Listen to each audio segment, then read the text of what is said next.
Val, hello everyone. Welcome to Perception Checked, where crying is a free action. I am here with some very wonderful people to play some awesome D&D in a campaign that I have been working on for a very long time. Basically, this is episode 1 of the third silence of campaign 1. I want to go down the line here and introduce all of these wonderful players, and they'll tell us who they are as a player, and then who they are playing in the game. So, in no particular order, Ellie, would you care to start since you're up here at the top? You're up at the top. Right here, right next to you. Hello, everyone. My name is Ellie Adjare. I am one of 3 VTubers that you will find on the NoahSwarm_VT3 channel. We are a trio of RPG party VTubers. We are all artists, and yeah, we're a bunch of nerds. I myself am a dragon VTuber, and I will be playing Aster Dekalos, a pedal knight, and a human. Yes, not that there's anything wrong with being a human. I mean, most of us are human, I think. Maybe. I think the pedal knights part of it is a little bit more like, oh yeah, this is the fancy part. Also, they're human. Yeah. Also happens to be human. Yeah. Thank you, Ellie. Next, Lyric. Why don't you introduce yourself to the wonderful people? Hello, I'm a Lyric, the Vinyl Angel VTuber. I do stuff and things, sometimes music. I'm around often, and I am playing Trim Brooks Cobble, aka Brooke, the bard, halfling bard. Yeah. Wonderful. Thank you, Lyric. Next, Eggy. Hi, I'm Eggy Pilot, and I'm playing Droolmander, the Dragonborn Paladin. Yes, he's very red and very large. What was the terminology that we used to describe him, Eggy? How did we describe? That's a beefy boy. That's a beefy boy. He's a beefy boy. No, thank you. And last but certainly not least, a newcomer to this chat and everything. Sonata, would you mind introducing yourself, please, and telling us the character in which you were playing today? Hi, hello. I am Sonata. I'm a little watery tart. I stream a variety of things. I will be playing oh my gosh. I'll be playing Fidelity today. She's a little infernal tiefling and a bard as well. Awesome. So before we get into a lot of what's going on, I want to explain to the viewers at home and chat and everything. We are doing things a little bit differently. Our game is a blend of the 2014 and 2024 Dungeons & Dragons rule sets. We keep what we like and we throw out what we don't. I think that works out best for everybody, because sometimes some spells just sound better and work better, and others just are complete and utter garbage. So other things that we're doing, we are implementing some house rules. You'll see a lot of stuff from Baldur's Gate that have been thrown in, because as a dungeon master myself, I find that there's a lot of wealth to be found in other TTRPG systems and the way that certain games implement rules. So you'll be seeing some stuff from Baldur's Gate implemented as far as rule sets go.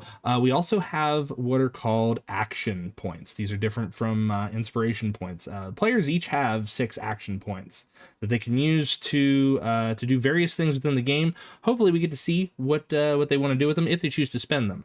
But they don't renew until the players level up. So it is a finite resource until level ups are achieved. So hopefully We are also in a homebrew world known as Togg Jerra, which is a very vast realm of various cultures, creeds, and nations. And the history itself is being built as we speak. So as these players venture through the world, they're going to be shaping it. There's already written history, but they get to discover that as we play. However, in order for them to discover it, we need to start playing. So allow me.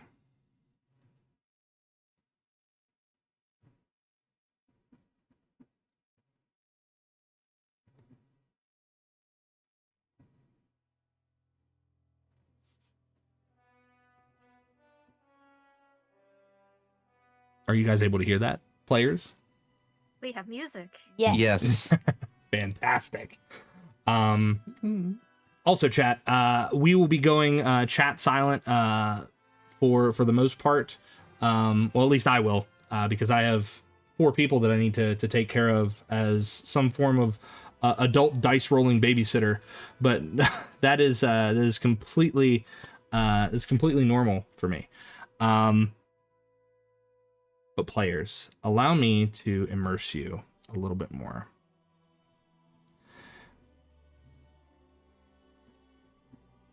For 3 of you, namely Aster, Brooke, Drew, cool spring winds cut across the western road in the Realgar Confederacy. It has been hours since you passed Castle Nod, and only a handful of rustic, often abandoned farmsteads suggest that this is inhabited country.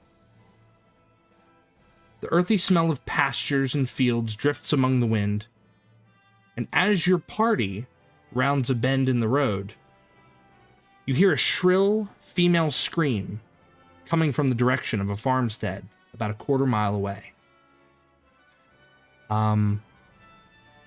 I want the 3 of you to roll initiative, because then I will introduce another player. But I need initiative to see who's going to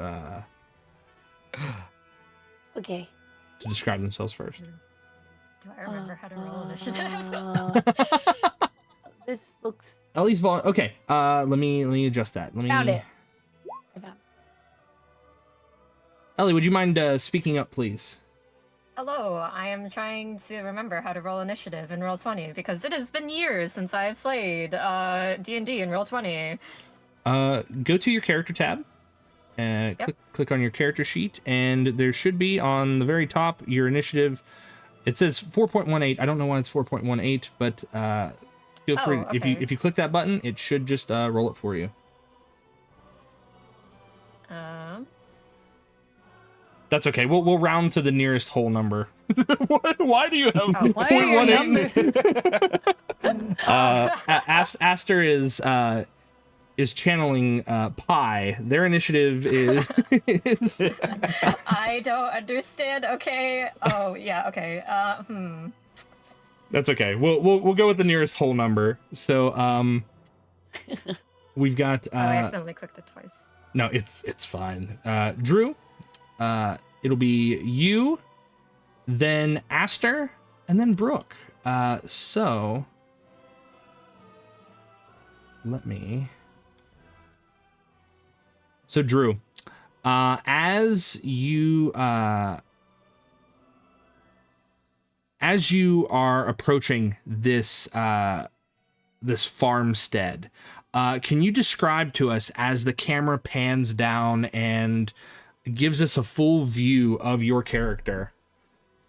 What do we see when he makes his way up first? All right, so you see a tall dragonborn man,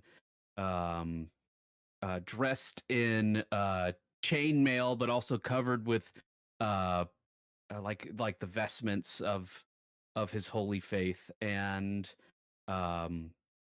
he's a red scaled dragonborn, big great sword on his back, holy symbol around his neck. and he looks like he's ready for battle. Okay, he's ready for battle.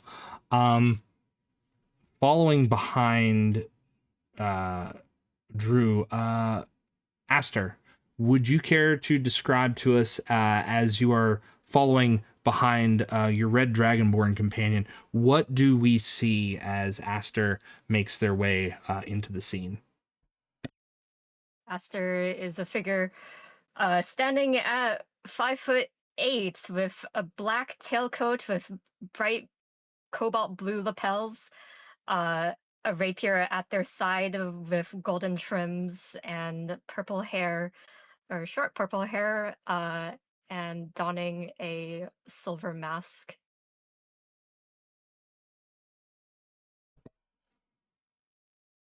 Okay.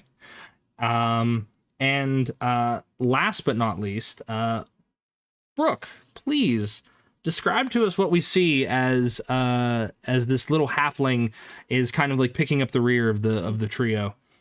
Yeah, she's trying to keep up because she's has a whole one-man band of instruments attached to her, like a lute and a lyre and a drum and all these things, and she's trying to keep up, and she's pretty short. She's a halfling, so she's about 3 foot. She's short for a halfling, and she has a purple dress and lots of bracelets, and her red hair is just piled messily in a bun atop of her head as she scampers along.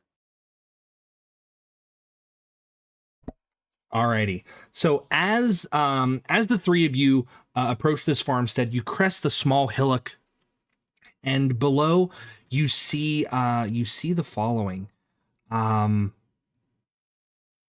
You notice that there are two individuals that are kind of tending to one another as a strange four-legged feathered creature starts to menace this overturned wagon. And not so far from it, approaching from the town of Gormsey, your initial destination, Sonata, could you introduce us to Fidelity and what we see when she approaches?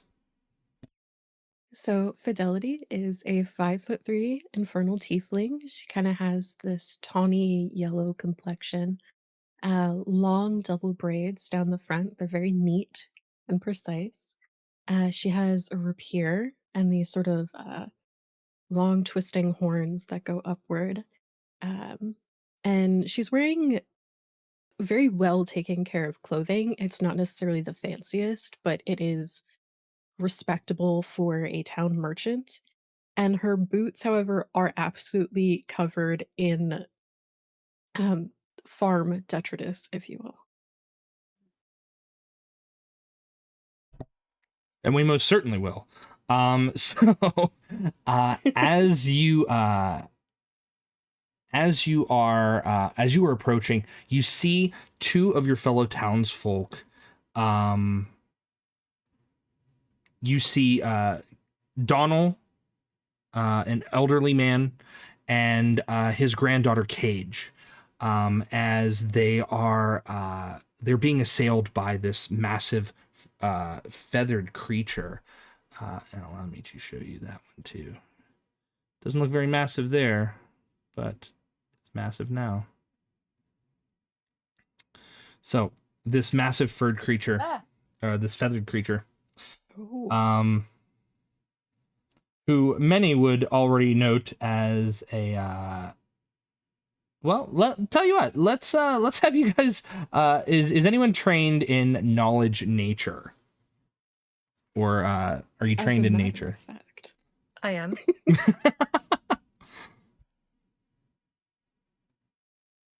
And actually, I will Go let ahead. you make the check at advantage, Fidelity, because you are a native to this area. Okay. I definitely know how to roll with advantage here. I could just roll it twice. That'll work. Yeah. Yeah.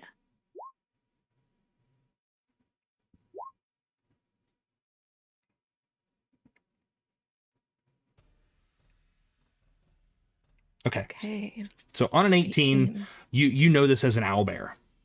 But with such a high check, you can tell that this owlbear itself is starving. It is very, very hungry. You can see the way that its muscles seem to kind of lag with atrophy. And as you are approaching from one direction, the three of you, Aster, Drew, and Brooke, you're approaching, and you also see this creature. Are any of you trained with nature? I am well attuned with nature.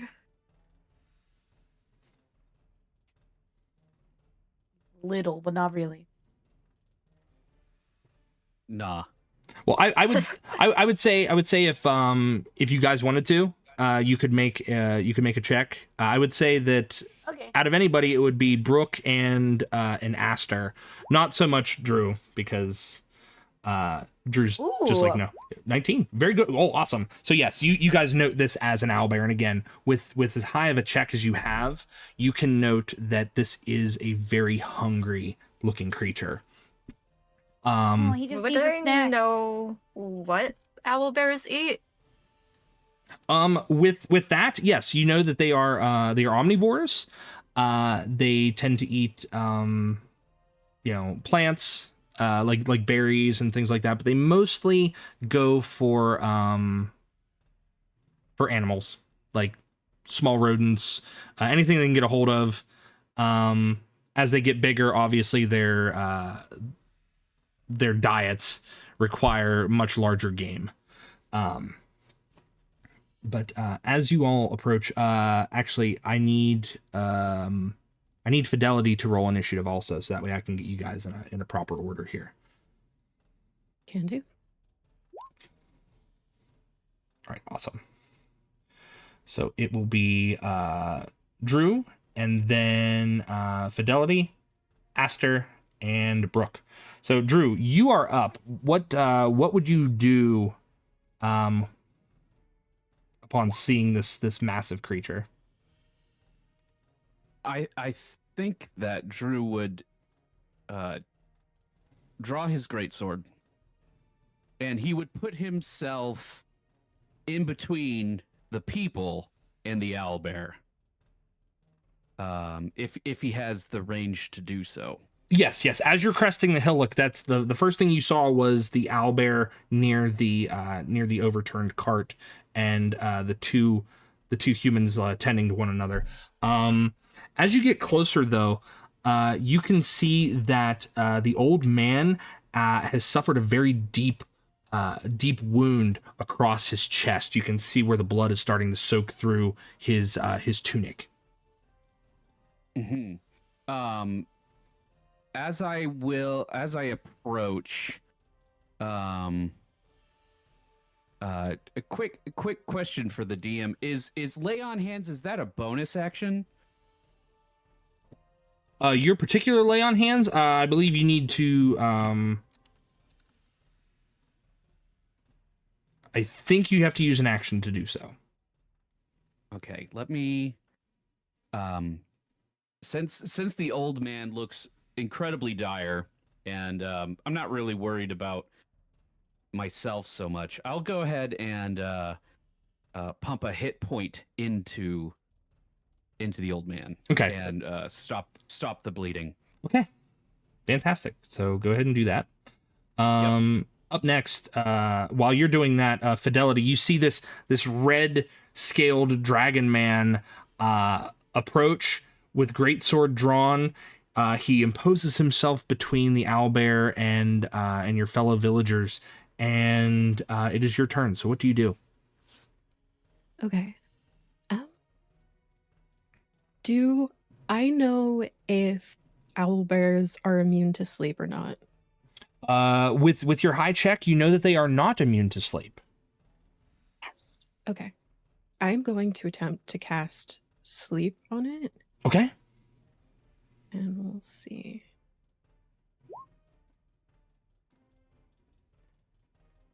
Okay, so I need you to roll me 5d8. Okay, I can do that. Uh,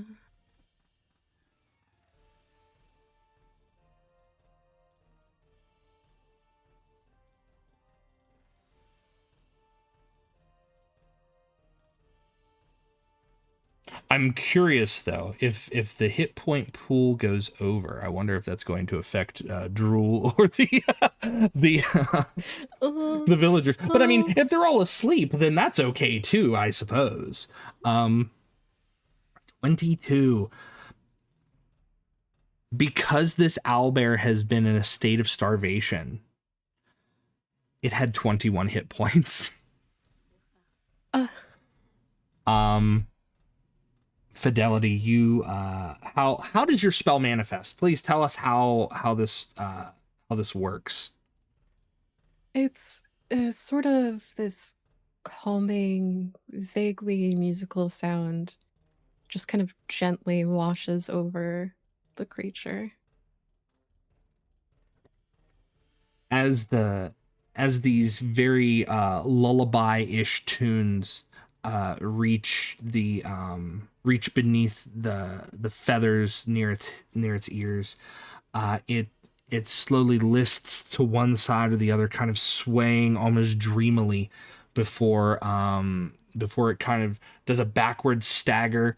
It lets out this little and slowly falls to the ground asleep. Yeah.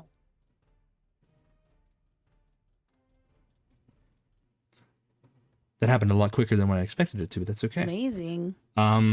So as you lull it to sleep, you're able to see as the others happen to catch up with the remainder of the party. Drew, you see that the man, as you pump a hit point into him, you've stopped the bleeding. He's kind of like clutching onto your arm. He's like, "Oh, it came out of the woods out of nowhere. It toppled the wagon and it startled the horses. I don't know where they've gone." And he kind of like makes a motion, and you see the young woman.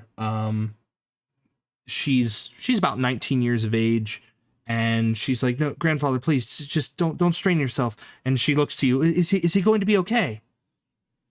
I'll look at her and I'll say he will be fine. Please, and then I'll hit him with a another hit point of lay on hands. Okay. Just to bring him past the threshold. Okay. Of yeah. Wonderful. So with the four of you kind of gathered here with a slumbering owlbear less than 15 feet from you, what do you do? Brooke goes over and like pets the owl bear and is like, it's so cute. And then she goes over to Fidelity and she's just like, that was so cool. I can't believe you put that owl bear to sleep like that. Oh my God, you're so cool. Thank you. That was really impressive. Where'd you learn to do that? My grandmother taught me. Your grandma must She's be a really bard. powerful. Well, she made it out of the house, so she's a tough lady. Oh, that's awesome. Is it gonna wake up? And I kind of like look at it to make sure it's like asleep. Um, after a certain amount of time, yeah. Oh, okay. Well, I'm really glad we didn't have to hurt it. We It may wake we up should and probably hurt us. restrain it. Well, oh, restrain it? Make Oh, it mad in case it wakes up. oh, oh. So it also would- Fidelity, maybe we could give it some food. you know you've got a minute before it wakes Oh, up. yeah. Oh, okay. Who has rope? Description, I was like, oh, shit. It's not the first time that she's cast this spell, I would assume. So Okay, get some rope. Get some rope. Yeah. Surely one of us adventurers would have some rope. I also want to put some food for it too. Can I I was ask the hungry. farmers if they're willing to sacrifice any of their crops to feed the owlbear? Mm. We were actually on our way to town to kind of replenish a few things. We didn't have anything in the wagon, but I think that the owlbear thought that we were its next meal. We'd be goners if you hadn't come along. And Donald looks up to you, Fidelity, and says, Fidelity, I'm sorry. I had some things for your father, but I'm afraid they're broken. And he kind of like motions to the wagon, and you see like a few broken clay pots, and there's like stuff that's just kind of like leaking onto the ground. Well, we'll see what we can do with them. Don't worry. I'm just glad that this dragonborn gentleman showed up in time. While everyone's discussing this, I'm going to grab some rope out of my pack and hog tie the owlbear. Okay. Go ahead and give me a just a d20 roll. Add your proficiency, because I assume that you're proficient with using rope. Sure. One could only hope. What if he rolls a 1?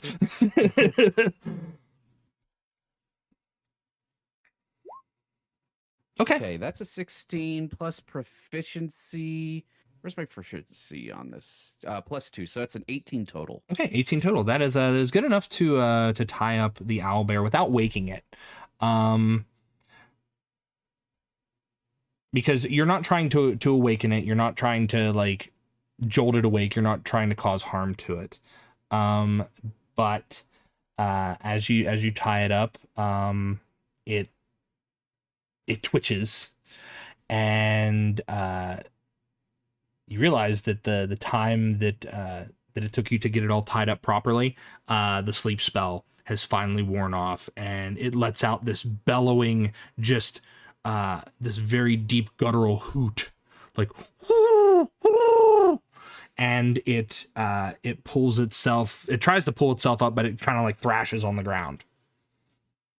Mm-hmm, mm-hmm. I just kind of stand there and, not trying to mog on it, but give it a kind of a are you smirk. mogging on a starving owlbear? Yeah.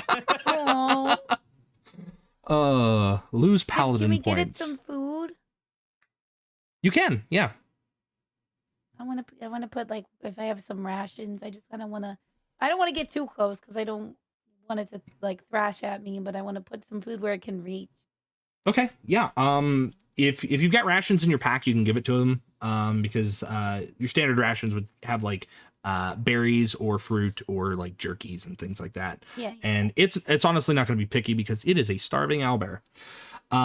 So with you place some food there, at least within distance, and even as you try to get it close, it does snap nearby your hands. Give me a dexterity saving throw, actually, Okay. Brooke. Not that you're going to lose a finger in session 1, but Worse things have happened to me in session 1. Dexterity.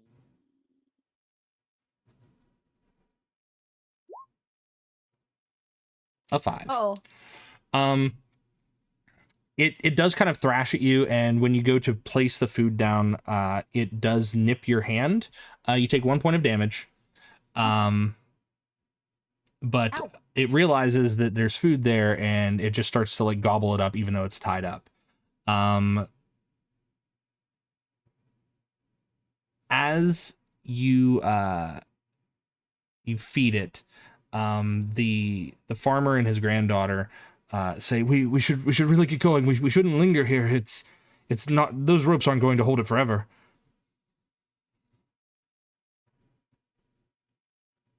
I'll look at the farmer and I'll be like, I don't know, I tied it pretty tight.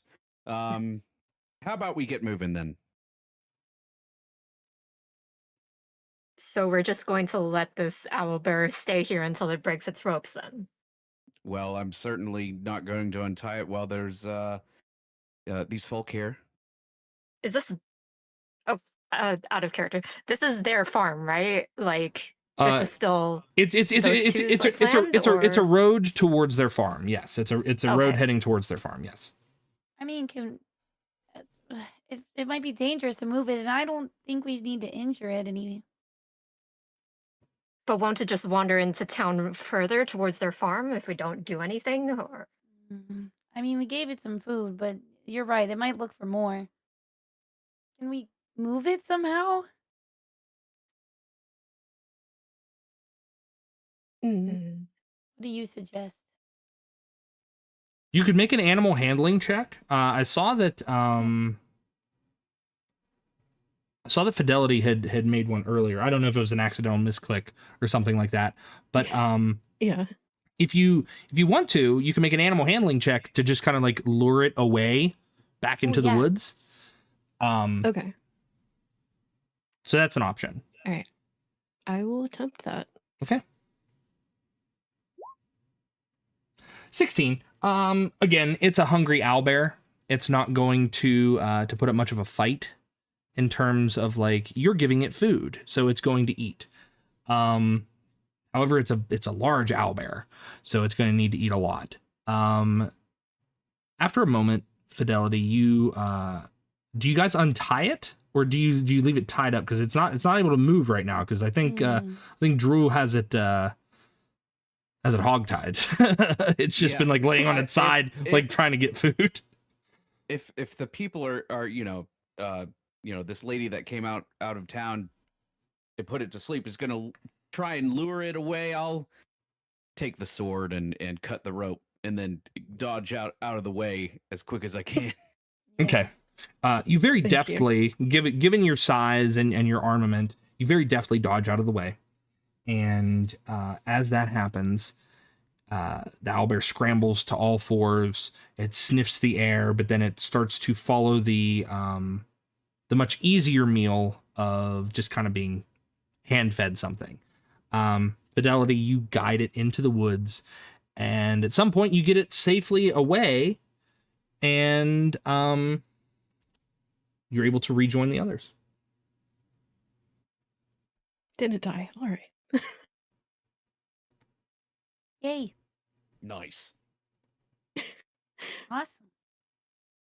Thank you for that. Oh, Oh, that was clutch. I don't know what we would have done without you. well, you all seem able to handle yourselves well enough. but we Sometimes. wouldn't have been able to spare its life, probably. Yeah. Mm. Ugh. Ruin a perfectly good pelt too. Like, What? We don't know Fidelity yet. We haven't met her, but we No, know each other, right? Yes. So Asterbrook and Drool, you guys have been traveling together probably for, I want to say for about maybe 2 weeks. You've been together for about 2 weeks, heading towards the very small hamlet of Gormsey, where rumor has it that there have been some attacks by orcs that have kind of camped out in the area. They've been kind of like raiding some of the nearby farms for produce and livestock, and the Baron is actually offering a bounty on taking care of the situation. And 1,000 gold is enough to motivate most people. Yeah. So that's why you guys have kind of trailed yourselves here. For Fidelity, you're very aware and keen on the goings on in your little hamlet. While your home is not within the hamlet walls, it is on an outskirt, just outside of the hamlet, alongside a few other farms. But for you, you know that a lot of things that have been going on, a lot of livestock has been coming up.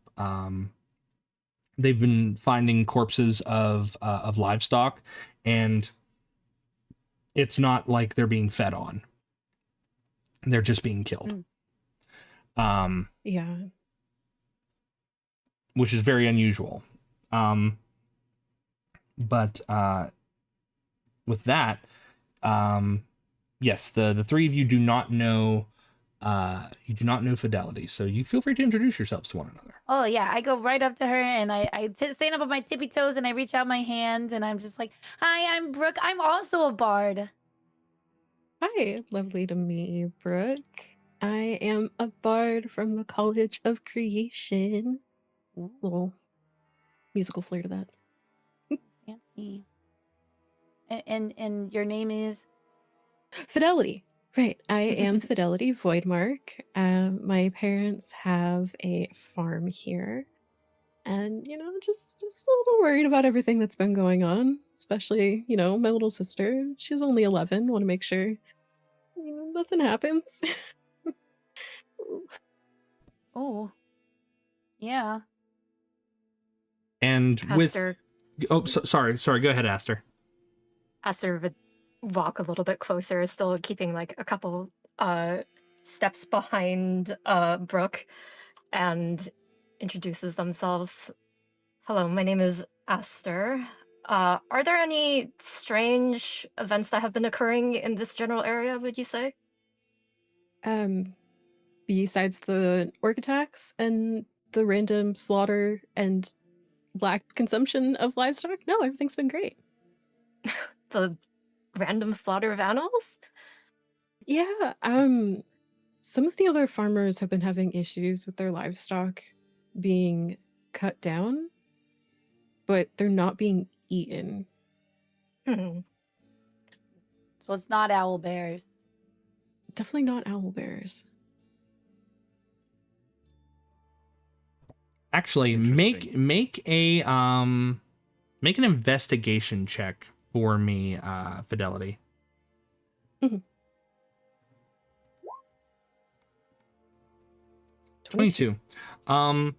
You do recall that while a lot of the murdered livestock have not bore the mark of an animal attack, a lot of the recent ones, at least within the last 3 days, have very much had like big, deep claw marks into them.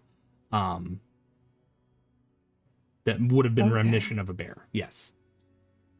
Okay. And are they being consumed? The ones with the claw marks, I'm guessing. No, they're not. No. Just claw marks, no bite marks. Okay, that's comforting. That's comforting. Famous last words. Yeah. Yeah, so no, just within the last 3 days, at first it was just, downed livestock, and the townsfolk had attributed that to orcs or brigands or something, but normally they would take the meat or take the animal. But they're just kind of leaving them. The ones that are more recent, it's a combination of what appear to be a bladed weapon and claw marks. Okay. So some of them are definitely being attacked by, or probably being attacked by owlbears, but it's claw marks and blade marks. It's odd. Intriguing as to why they wouldn't take the meat as well. Right? And it's all types of farm animals? Livestock? Cows, pigs, sheep, chickens. Interesting. If there's a problem with moving the animals, they would at least take the chickens. Yeah. I mean, they're good for eggs too. Would this perhaps be targeted? Has there been any threat towards this area, aside from the orcs? Fidelity, you would not know of any other threats to this area other than the recent orc incursions. So no. No, it's been relatively peaceful until recently.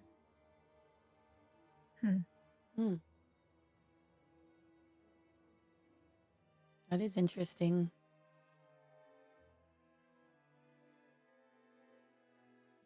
Yeah, I would hope to give you a warmer welcome to Gormsey, but Oh, that's welcome in, I okay. guess. The That's okay. It's a beautiful day out, right? it Is is. It is a beautiful day. Aside Perfect. from, random owlbear attacks, but Mm. hey, other than the random owlbear attacks, tourism in Gormsey is up, up, up. So both Donald and Cage, Cage kind of helps her grandfather up, and she says, "Well, speaking of welcomes to Gormsey, if we head there, perhaps we can, take grandfather to the temple and see if we can have him healed, and Oh, if he needs more healing, I can do that. oh, we wouldn't want to trouble you, but the priests would." Oh, it's no problem. I'm gonna cast Cure Wounds. Okay. I want to be useful. It doesn't say anything. You have to click the spell detail at the bottom. You roll 1d8 plus your spellcasting ability modifier. For you, it's your charisma, which I believe is 4 for you. Wait, so I didn't do it yet? Did I not hit cast?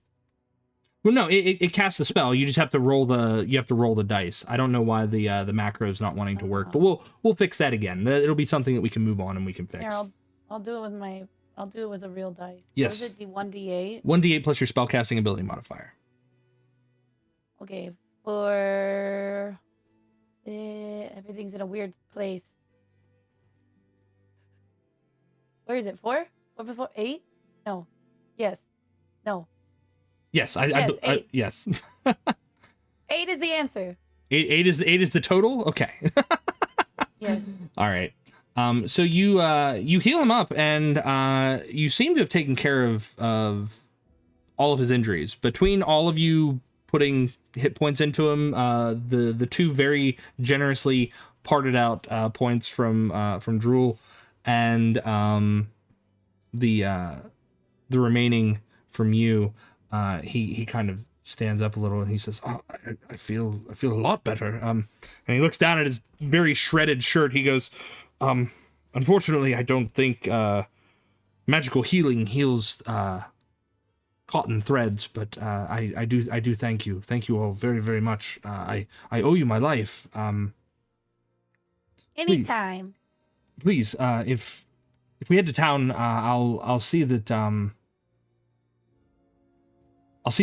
Illinois gives you a few drinks on the house." Oh, I don't drink, but okay. Thank you. Perhaps some food in exchange. "Oh, yes, surely." And he's like, and she says, "Grandfather, you're not going to rack up another tab, are you?" And he says, No. I'm not going to rack up another tab." He's like, I have work to do now. And he kind of like pats her on the head. So Fidelity, you know that with the recent attacks and the recent incursion of orcs, your family has had your sister stay with family in a much larger, more well defended portion of these lands. Not necessarily at Gormsey, so they're just a little further away. But she's in good hands because she's with other family. Okay. But with the recent orc attacks and things like that, and not knowing what's going on, your parents thought it best that hey, we're gonna send her away so no harm comes to her. No accidents might befall her. Good. Okay. Just like, she's 11. She runs around in the fields. She's just a whimsical little thing. Yeah, she didn't want to go. She really didn't want to go. One of the last things that you remember her saying, she's like, "No, do I have to go?" And then at one point she's like, I just want to like play with the sheep and run around and roll down the hill. Like most kids are wont to do, especially when they enjoy being outside. But no, they're like, no, you have to go. It's very important that your safety is the most important thing to us. Your sister can handle herself, and obviously they know that you are a very capable hunter and provider for both your family and those within Gormsey. Yeah, you where do you guys go? Onwards. I look towards Fidelity. Shall you be joining us at the tavern? Yeah. I check in with Donald and Cage and see if we can do something about these clay pots. Yeah. All right. All right. So you look at the clay pots, and it looks like it was just it wasn't anything that was valuable. It was mostly like some dried herbs and things like that. A few things that they might have just like traded back and forth. But they're easily gathered up into like little pouches and things like that. The clay pots just kind of, it's what they would store them in. But now I can bring you all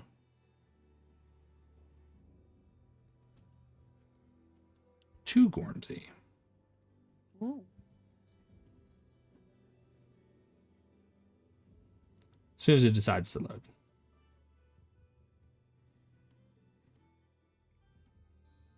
The music's really nice, by the way. Thank you. It's properly cultivated from viable sources that will not get us copyright struck. Perfect. Because that's important. So you find yourselves along the outskirts of the walled crenellations of a small hamlet. A river runs between the city itself, or not the city, the very small. It's not a city. It's very important that it's not a city because it's very small. But a river runs through the settlement itself. Sitting on top of a small hill is a very modest, but only modest in how it is constructed, not necessarily modest in its size. But you see a temple sitting up atop the hill. But you all approach from the western road, which would bring you in up here. So let me bring all of you in. Oh.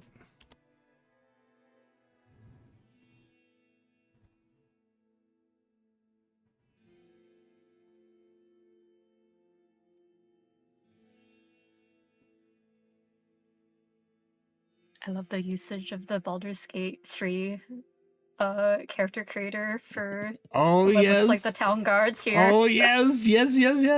I use it for almost all my NPCs now. it's essential. It's essential, okay?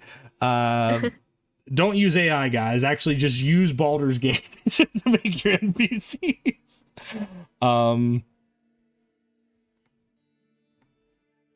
Yeah, if you can't commission artists and you own Baldur's Gate, then use those to make your characters and your NPCs. That's a much better option until you can actually afford to pay an artist, because don't support AI. Let's see. I need to get everybody pulled in here. All right. And Fidelity. There we go. All right, you guys should be able to move your characters as you are here at the top. You're not necessarily that size, but you can feel free to move yourselves around. Please let me know if you can't move your tokens.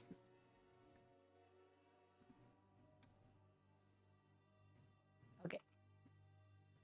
Awesome. So as you approach, you see along the two open gates, constructed from the same lumber as the hamlet stockade.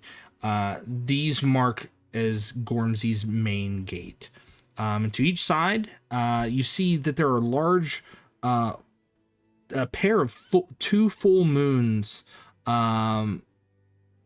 that are in a very fresh coat of paint, and the scent of the paint itself kind of catches on the spring air. As you approach, who approaches the guards first? I think that Brooke approaches the guards. Do they look normal? Do they look? What is their temperament? They look dissatisfied with their job. They look stressed. This is just from a general surface examination. Perfect. I will approach them as Brooke would, just way too peppy and happy to be here, and with a skip in her step, and she's just like, "Hi, good day." Good day, traveler. What you need here in Gormsey? Oh, we were coming through. We just saw an owl bear. It took a nap. Oh my goodness! And she just starts rambling about everything that happened. An owl bear? Ugh. And they both just kind of like shudder at that, like they don't want to. They're like, good thing we weren't involved with that. It's fine. We didn't kill it, but I'm sure it went back into the woods. I'm sure it's fine. It went back into the woods. Well, we better stay there. I'm not fighting no owlbear. Me neither. And they just kind of like nod to one another, like, yeah, that's beyond our pay grade. Esther scoffs under their breath, like, oh, you guys are useless. Typical town guard. But they're like, yeah, that's beyond our pay grade. And then they look over. It's like, hey, Fidelity, good to see you. These friends of yours? And they kind of look past you, Brooke, as they gaze towards Fidelity, who they are addressing over top of you, as you are a shorter person. and they cast their eyes towards Aster and Drew. Hey there. Yeah, an owlbear just, trying to casually eat Donald and Cage. Thankfully, these fine adventurers showed up. So we could subdue the poor creature. Ugh. Thing looked like it was starving. Well, it's put to sleep, much to your credit. Yeah, we didn't really do anything, but thanks. Well, I mean, one of you bound it, put yourselves in between the owl bear and our people. It's always appreciated. Oh yeah. Well, I mean, if we were there, and they kind of like straighten themselves up, it's like, well, if we were there, well, there's two of us and one of it, and if it was starving, well, maybe we could catch it off guard. And they're kind of like posturing at this point. It's typical of them to kind of like, well, yeah, of course we could have handled that if we were there. But then at the same time, they're like, well, we didn't want to fight an owlbear. Their demeanor only changed when they heard that it was starving. Like, well, if you're going on in, feel free. And then they give a nod to Donald and Cage, and they cast a glance to you, Drew. You have a holy symbol out, don't you? I do. Okay. It's like, hold up. And they kind of put a hand up to kind of stop you. You're not some kind of, heretic, are you? What's a heretic to you? A heretic is any who doesn't follow, Mathene. Oh, Goddess of light. Surely, I wouldn't imagine it. And they kind of like narrow their eyes. And I still have my greatsword is in its It's in its sheath, but I have it out. I kind of use it like a walking stick sometimes, and I'll kind of give them a glare out the side of my eye, intimidatingly. Okay, would you like to intimidate the town guard? I would.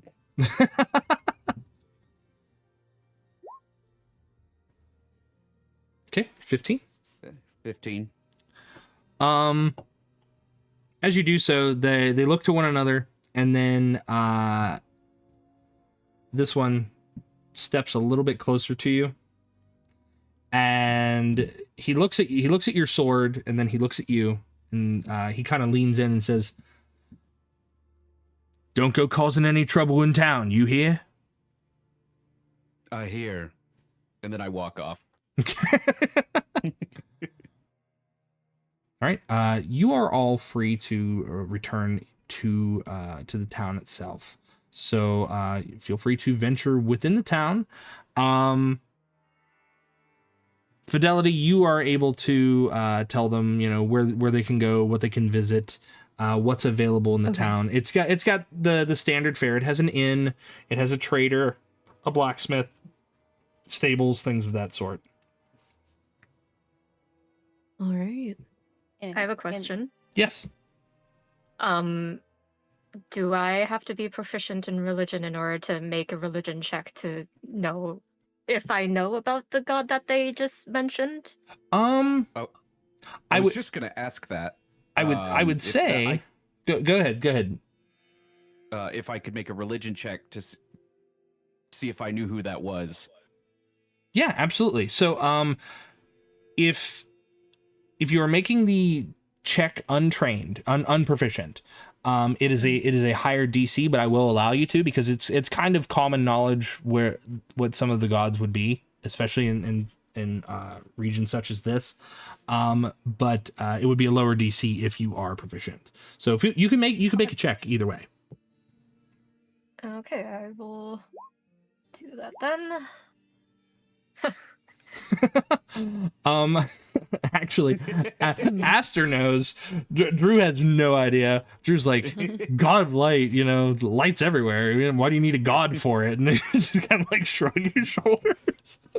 But Aster, you know that this particular goddess, Maythene, is goddess of light. She is known as the cradle of the two suns, and she's generally worshipped in good aligned communities. Let's put it that lawful and good aligned communities tend to venerate her as one of many protector gods.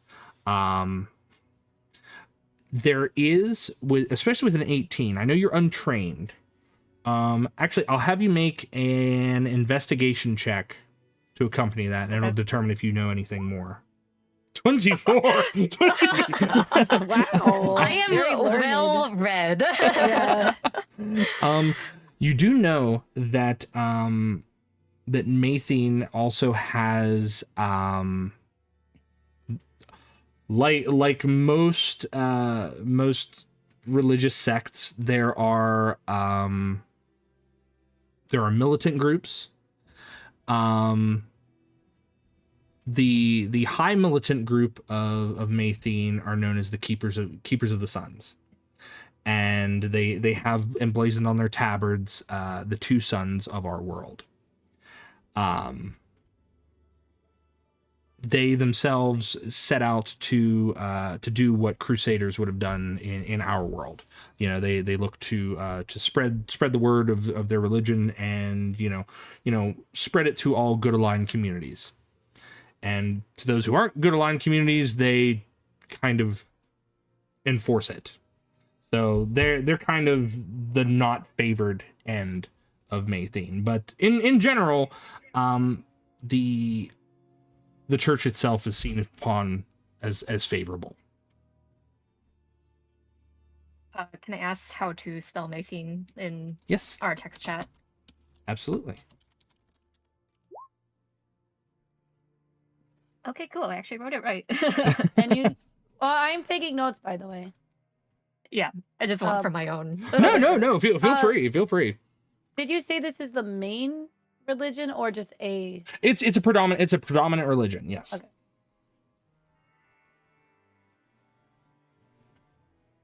All right. Let's open Joel would like to make his way to the bar. Okay. I'll follow. I'll follow as well.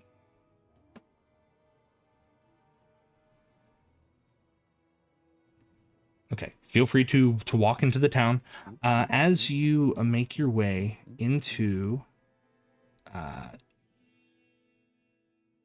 hamlet proper, you approach the Mossy Stoat Inn. It is a white stucco building that has black shutters, just inside of the southernmost gate. You can hear the sounds of conversation pouring out of the open double doors, and a small boy, probably about 10 years old.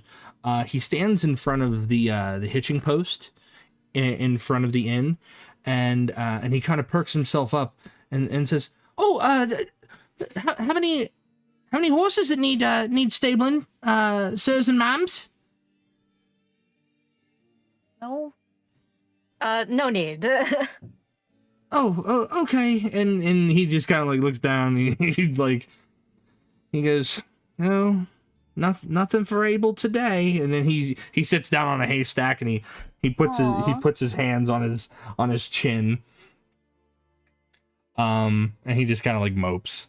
But And can I kneel down towards the stable hand? Yeah. So, has it been kind of boring around here lately? Well, kind of. He says, unless you count the stuff that's been going on, the guards don't want to tell people about it because he says he's gonna scare them, and I don't get scared that easy. Oh, well, I don't get scared that easy either. What scary things are going on? Oh, they said that they saw some orcs sneaking around on the outside of the wall the other night. Oh my. And then there's that bear. The bear? Yeah, the big bear. Have you seen the bear?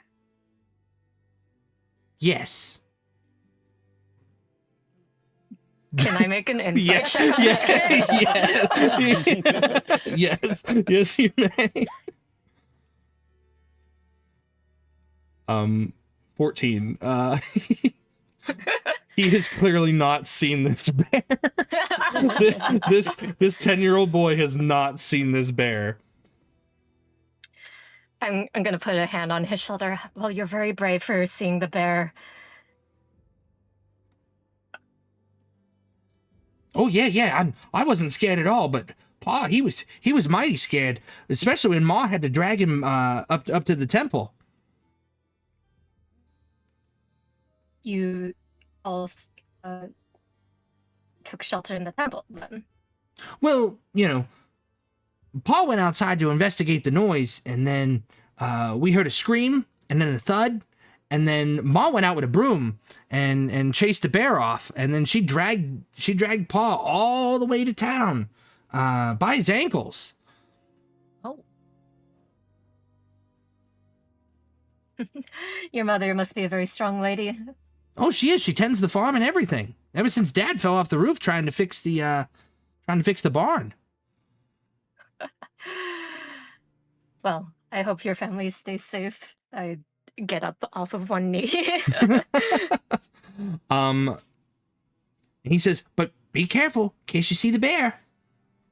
I will. Also, you be careful as well. And I walk towards the tavern door. Okay. As you enter,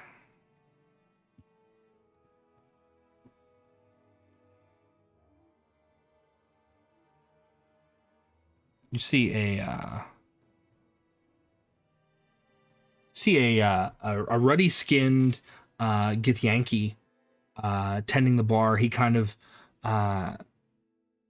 he kind of muddles with a few glasses, and as you enter, he waves, and upon seeing you, Fidelity, he's like, he points over to a table near the back, and he kind of like fiddles with his beard, and then basically he's like, hey, if you need to find a place to sit, feel free.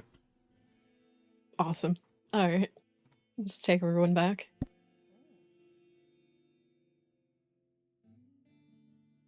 Is this a very populated tavern or is it empty? So the tavern itself has there are a few people within the tavern. You see that there's a small halfling man kind of sitting near the fireplace. He looks to be nursing a very, very large pint of something. You also see that there are two middle-aged men that are dressed in like dirty farm clothes, and they're hunched over a table, and they're kind of like whispering to one another. And at a larger table near the center,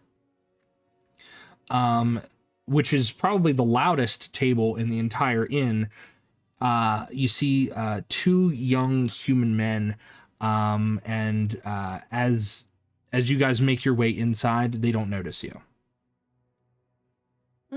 Interesting.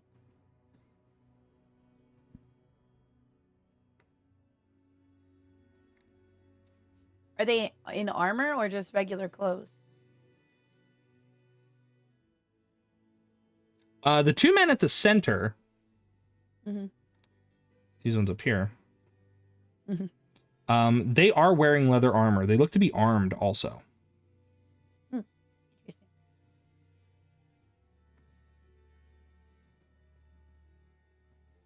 And eventually the Githyanki man makes his way over. He's like, welcome to the Mossy Stout Inn. I am Illinois Sparks. How may I serve you all today? Hey, Illinois, how's it going? Doing pretty good. Business is booming as per usual. And he gives you a wink, knowing that, you know, business is just like the locals and hardly anybody else.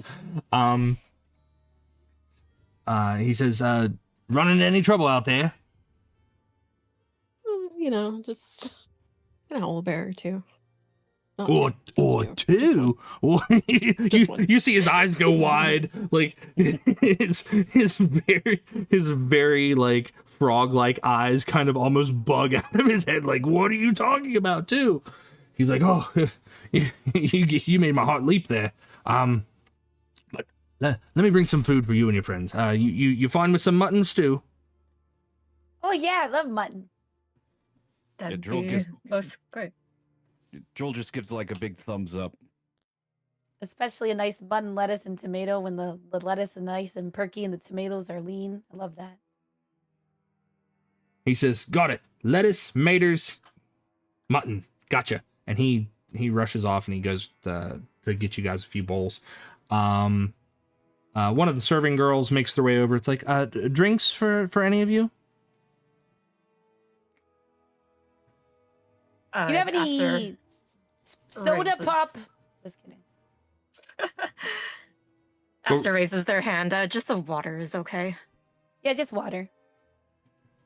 I'll have 2 ales. Whoa.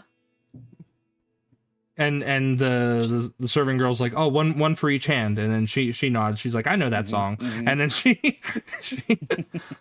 and she looks to you, Fidelity. She's like, and you, Fidelity? Just an ale. Okay. And she's like, 3 ales, 2 waters. Gotcha. And she scurries off. And she's back quicker than Illinois is. And she sets everything down in front of you. And then you hear calling from the back. He's like, oh, Ellie. And she's like, oh. And then she scrambles off and grabs the food and brings it out to the table for all of you also.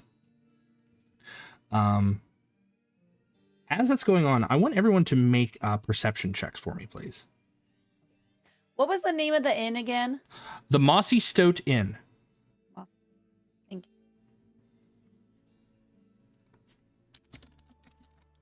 show to like the ferret creature. Yes.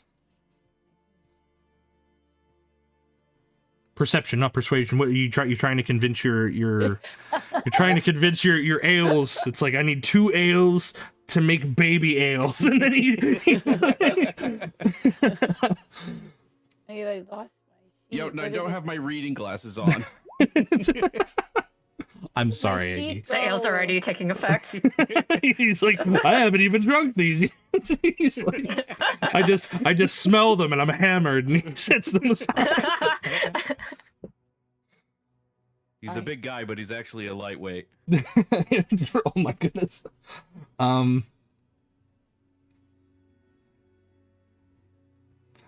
So Go?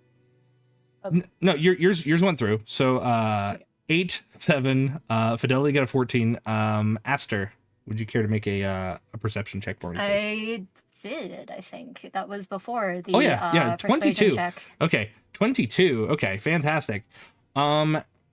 Aster, you are the only one to kind of overhear what's going on. And granted, it's a very loud table, but it's you being able to pinpoint the conversation out of the verbal din that that permeates the air in the Mossy Stoat. You hear them you hear the people talking about the goings on in town. Among the 2 men, they're kind of speaking back and forth about some of the attacks on the animal carcasses.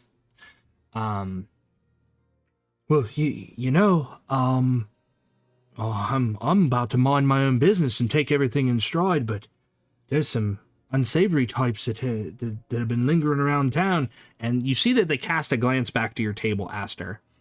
It's like, you know, with all those animal carcasses, some folks are getting mighty upset, you know. And then the other one says, well, if anything, we'll just have to see about maybe hiring some bounty hunters to go hunt down whatever's after the animals. I know the Barons put out a call to arms against the orcs, but I don't think it's orcs.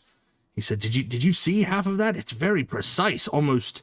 And he says, remember when I skinned that deer last year? And it's like, yeah, I remember. And it's like, but when I skinned that deer, you know, you have to take everything off properly. You know, you have to bleed the animal and everything. And it seems like that's who's doing it.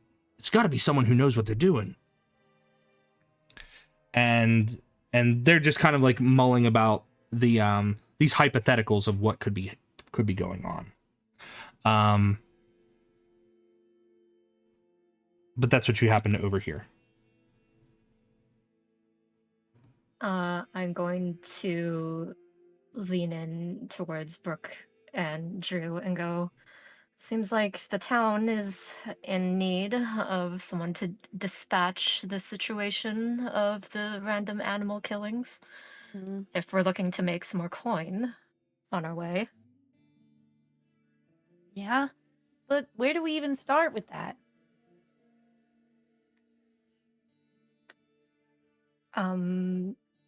Aster's gonna turn towards Fidelity for a second. Would you be able to usher us to the Baron's home? Yeah, of course. Any help And we can get with this situation is welcome. So the Baron does not live within the hamlet limits. They live further off. This just happens to be one part of the very vast feudal lands that he has to oversee. However, there are people that you could speak to. You could speak to one of the guard sergeants. You could also speak to some of the locals. You could talk to the trader or the blacksmith, or you could speak to someone at the church in regards to what's going on. You know, word travels fast in a very small town, and this is indeed a very small town. Is there anyone that you're particularly good friends with, Fidelity, that would be easy to talk to? That's a great question. Go ahead and roll me a persuasion check, Fidelity. Okay. 22. You are probably on better terms with the blacksmith and the trader than you are with the guard sergeant or the abbot at the church. You could speak to either Granny Slack, who runs the trader, or Deacon, who is the blacksmith. Okay. So Granny Slack? Yes, Granny Slack. Okay. Granny Slack, the trader, and there we go. All right. So we can speak with the local trader or the local blacksmith. I know them a bit better. Okay. Perfect. Nice. Well, which one should we start with? Anybody have a preference? Based on our interaction from earlier with the guards, I think it'd also be a fine bet to steer clear of some of the clergy here. Yeah. I agree. Okay. Well, why not the blacksmith first then? Yeah. Works for me. Well, after we have our meal. Oh yes, let's eat our food. You consume a Oh, so very warm and meager meal of mutton stew, but continue. The trader's on the way to the blacksmith, if that helps. Oh, okay. Or, Well, or we Perhaps wanna hit- trader first then. Yeah. Yeah. Trader. Okay. You venture to the trader. As you make your way in, the air itself in this large two-story building, the door's been propped open and it reveals several shelves within, and there's a large sign depicting a sword and a wheel of cheese that dangles by a chain from the overhanging second floor. As you make your way in, you see this older human woman. She kind of like peeks out. She's got a very like square-shaped jaw. Her eyes are set closer into her head because of age and wrinkles have kind of set them that way. And when you make your way in, she says, anything that you're looking to purchase, just feel free to bring it up here to the counter. My legs aren't as good as what they used to be. I'd appreciate it, dears. And she just kind of gives a nod. What was the name of the trader shop? It's just known as the local trader. Okay. What sort of Yeah, not items do that they fancy.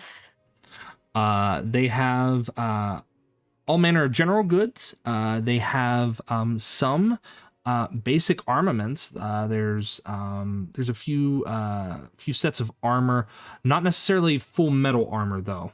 A lot of it's leather.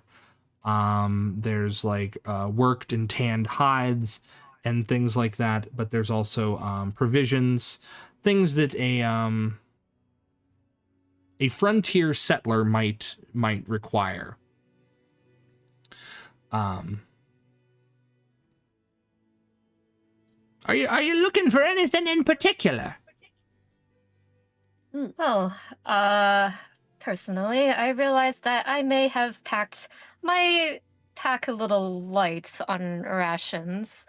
I'm going to fish out one gold piece and set it in front of her. How much can I get with this? Oh, you can get quite plenty with that. And then she makes a motion to one of the shelves. She says, "I've got dry goods on the lower shelf, and I've got some new jams and jellies. I had a lot of those imported. Some of that you. I've got some fresh honey too. And then she reaches behind the counter and she pulls out a small jar of honey, and it's got one of the little honeycomb dippers inside of it already.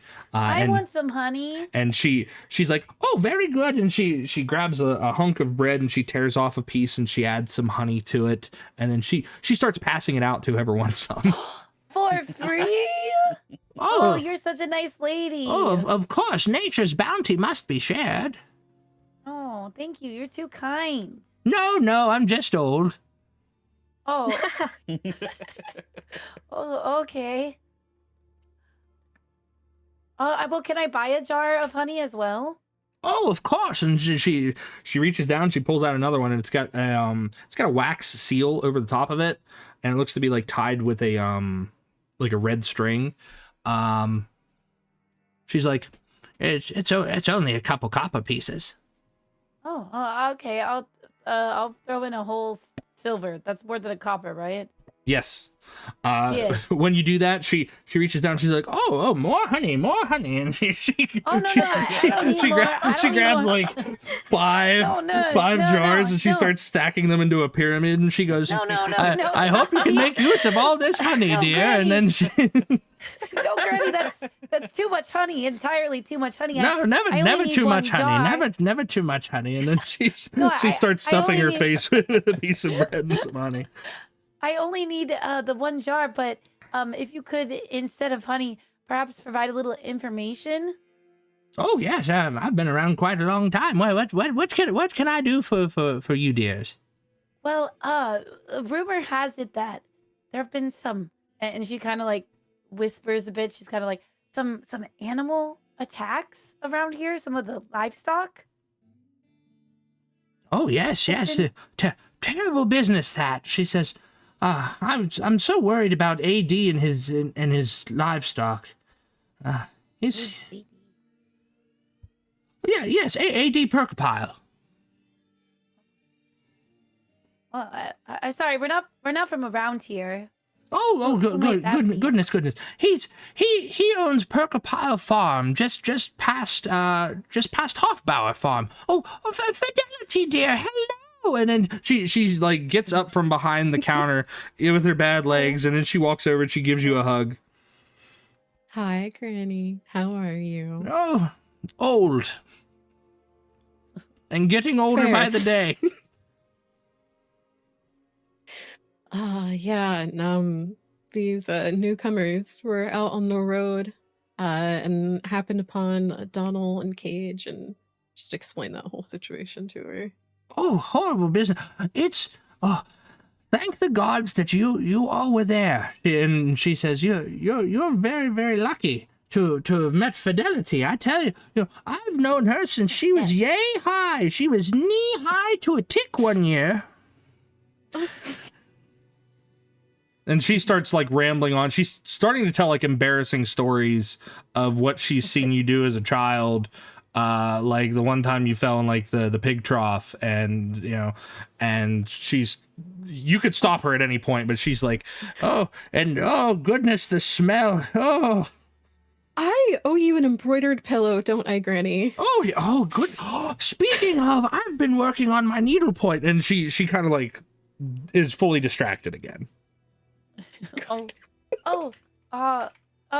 Granny, you were telling us about the animal attacks. Oh, yes. I heard the other night there was this hellacious sound that came from, I think, Schofield Farm. Sounded like something had burst up out of the ground, like a volcano. I've never seen a volcano or heard a volcano, but I'm pretty sure that's what it was. Okay. Interesting. And not to mention that Constable Sailor, he's not returned for several days. Who's Where did he going to keep go? the? He went to go check some things out at those farms. But haven't seen him in a couple days. About 3 to be exact. What is today? Yes, 3 days. Constable what? Sailor Browning, and I will put that in the chat for you.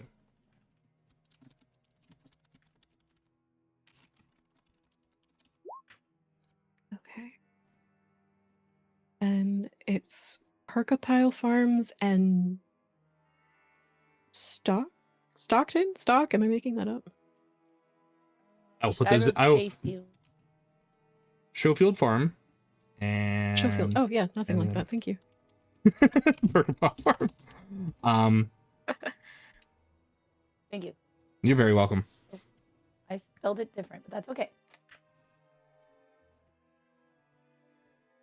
Oh, Okay. but if you see the constable, let him know that I've still got some honey. Oh no, I sold you all that honey. Never mind. No, I gave it some back. I didn't need all the honey. I Oh just no, needed the no, jar. you bought all the honey, dear. And No, she okay. pats you on the cheek. How She's like, about- you are how- so adorable, and she pats you. Oh, She pats you on the head.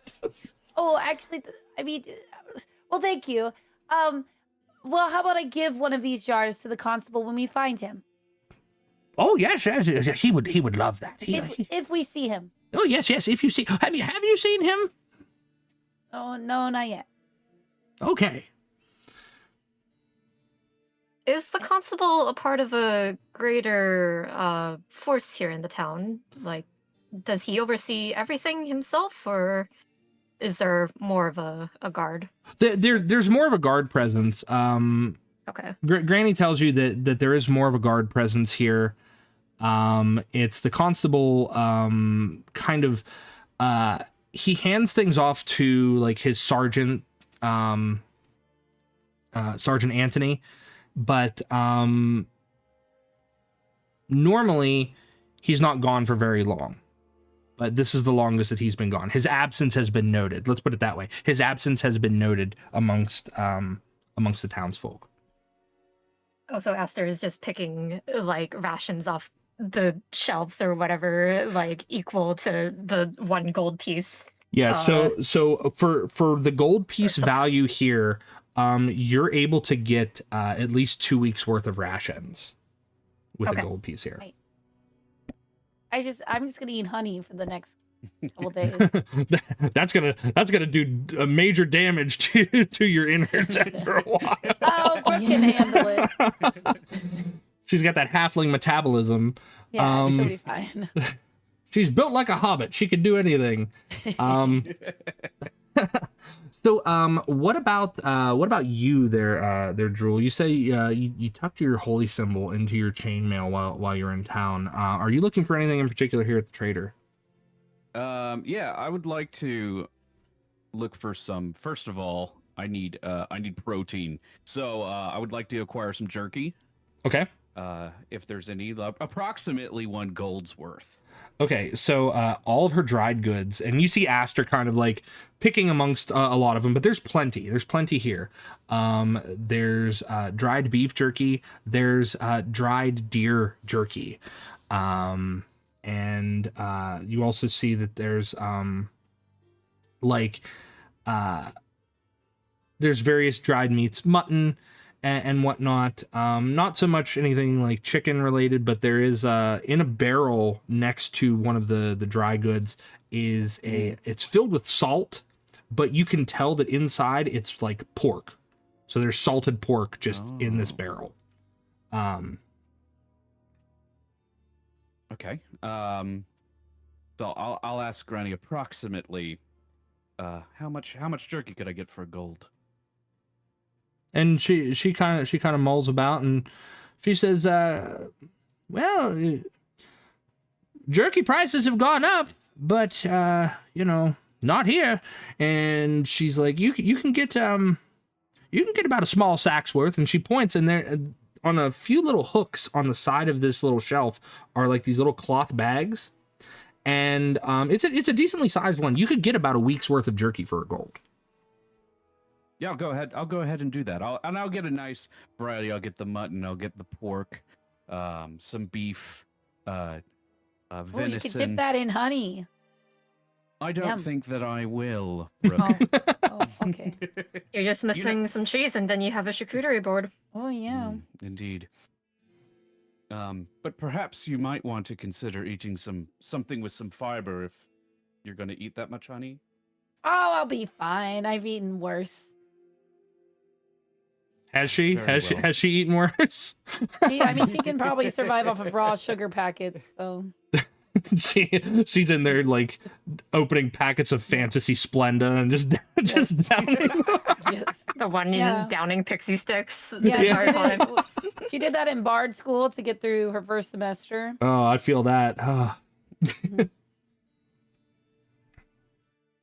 So yeah, but Granny tells you that she's got she's got plenty for you guys to provision yourselves on. So if you want to buy rations, if you're just getting like the general dry rations, you can get 2 weeks for a gold. Or if you're just like getting meat the way that the Drew is, then it's a gold for a week because there's no mix of stuff in there. So, but she also says, but be careful if you're heading out towards AD's place. He's a little what's the word? Trigger happy. Oh, Doesn't Well- like a lot of folks on his property. okay. Well, I'm sure he'll be super friendly with us. We're super friendly, right, guys? Or at least if Fidelity can accompany us, maybe he won't be as trigger happy. Fidelity, make a general intelligence check for me, please. Oh.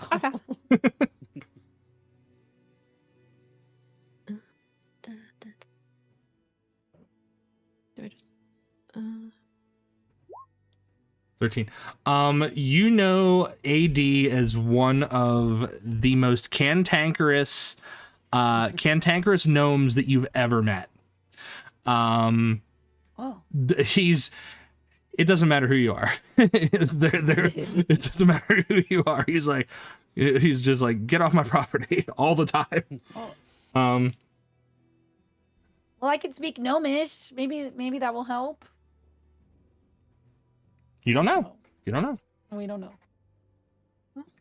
as long as you can duck quick. Oh. He's not a very good shot. He just trigger Oh. happy. Well, that helped. Well, then we can take our chances. Then I feel. Oh, you'll be fine. Just wear a boilerplate. And she taps her chest, and you hear like this iron sound underneath her shirt. Oh, what's that for? Protection. From what? Whatever. You always wear that. Well, it gets a little uncomfortable when you try to take a nap, but you never know with what's been going on. I saw a wild arrow come over the wall, and it stuck in one of old Curl's hogs. And that thing was squealing like a demon. On the arrow? Oh yeah, and she pulls it out, and it's a very black arrow with like dark feathers. It looks like a gnarled gnarled root ripped out of a tree straight from hell, and the very tip of it is like barbed and red. Rules? Do you recognize this armament? Do I recognize this armament? Make a history check. History. Can I also make a history check? Yes, you may. It had a red tip. Oh. This is definitely an orcish arrow.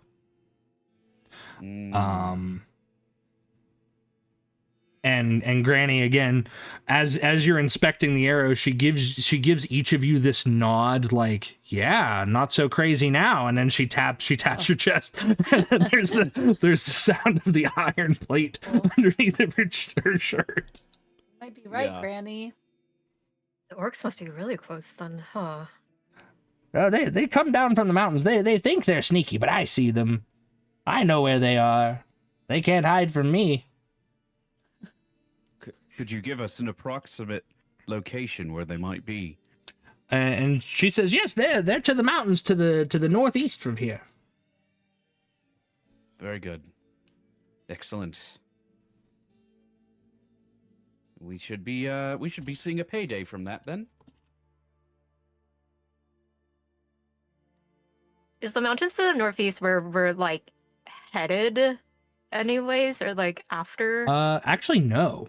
From the direction No? that you guys Okay. were heading, because you guys were heading along the western road, so the mountains to the northeast would have been to the back of you at this point. However, they do form a natural northern border along these lands, and they kind of break at a point where the road would continue, and then people would trade between there.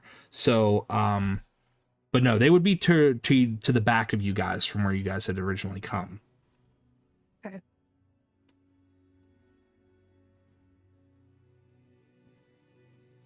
Interesting. Well, I wonder if the orcs are directly connected with the animal slaughtering or not. I want is anyone trained in investigation? I am proficient. Okay. So Aster, anyone else? I am. I'm half No, I'm not. proficient. Half proficient? What does that mean? Not proficient? Half proficient You're is a like bard. your jack of all trades stuff. So the bards could do it, and Aster could do it. I don't know if Drool is No. What did you say? Investigation? yes, investigation. I'm really tired of 16. Okay.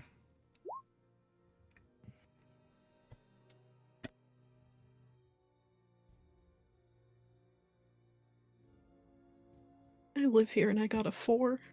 Oh, no. I'll let you make yours with advantage there, Fidelity. You want to try one more time? She's like, I live here. I don't know. Esther's too busy looking at the like different stuff in the store of like, so this is what's here. Brooke. I'm real busy. Yeah, you've been real busy. You don't have time to pay attention to rumors and things like that. As you are kind of gathering these tidbits of clues to what might be causing these issues for the town, Brooke, you happen to overhear Granny kind of like she's kind of reorganizing some things behind her little counter, and she picks something up, and it looks like she reminisces over it for a second and says, "Oh, that horrible thing, that." And then she takes it and she kind of like files it back away. And Do I see what it was? Yeah, actually, you see that it's an old historical document. It's a document that would have been marked for residents who would have been given like a decree or something from a local lord. And in fact, since you got so high on your investigation, if you would like to make a history check, you may. Okay.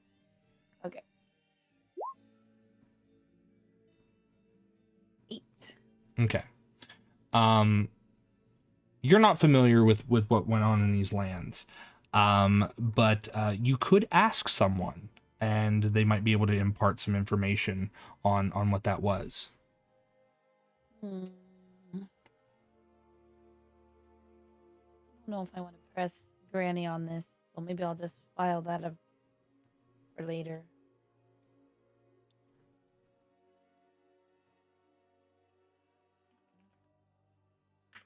Does it seem like she's hiding it? No, it looks like she just discovered it and then filed it away. Well, she's been so nice. I might as well ask outright. Okay, I'll be like, oh, what was that, Granny? Did you say something? Oh, I just happened to find an old piece of paper. It's Not a proud part of Gormsey's history, but it's a part of it nonetheless. And what was that? What part of history? Sorry, we're so unfamiliar. Well, you see and she says before the Realgar Confederacy was formed, the Kevax Union was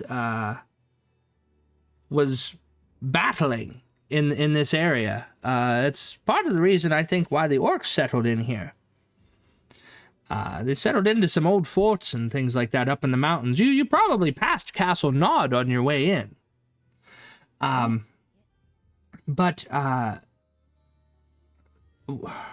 while ago, I need you to make a persuasion check for me. Okay. And I'm super adorable. I'm batting my eyelashes. because Fidelity is with you, I will let you make that one with advantage, though.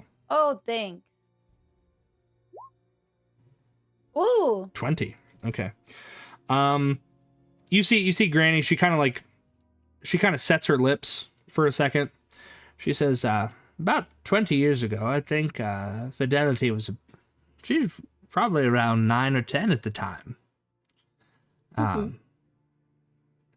The family that served alongside the Union during the conflict, they were all pulled into town, and sadly they were all executed, save for one boy. They left the boy alive, and they wanted to have him serve as kind of an example. And it's, again, not a proud part of the history, but history nonetheless. We all become history at some point. We either dust on pages or ink in tomes, you know. Wait, what family was that? Oh, it's those who served alongside the Kevax Union. Okay. Basically, any of those loyalists that would have fought against the Confederates. Okay. Oh, wow. Interesting. Well, that does sound kind of dark, but thank you for sharing that with me. Oh, no problem at all. No problem at all. You know, I often wonder about that boy. I see him from time to time, but he doesn't come into town very often. He'd be about Fidelity's age now, I'd say. Oh, would you happen to know his name? Oh yes, it's Peter.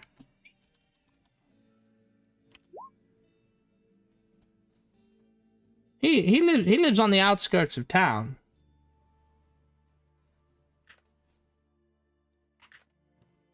I haven't seen him in a couple days. Fidelity, I want you to make an investigation check. Okay. 23. You do know him. Okay. 20 years ago, when the Baron and the Knights of the Suns came through after the conflict between the Realgar Confederacy and the Kevax Union. After that conflict, all of they called them war criminals. They were gathered up, and one by one, the men and women of this resistance, or this rebellion, as they called it, were executed. The only one who was spared was Peter, because he was, first of all, too young to serve, and he was basically exposed to the execution of his people. But that was about 20 years ago.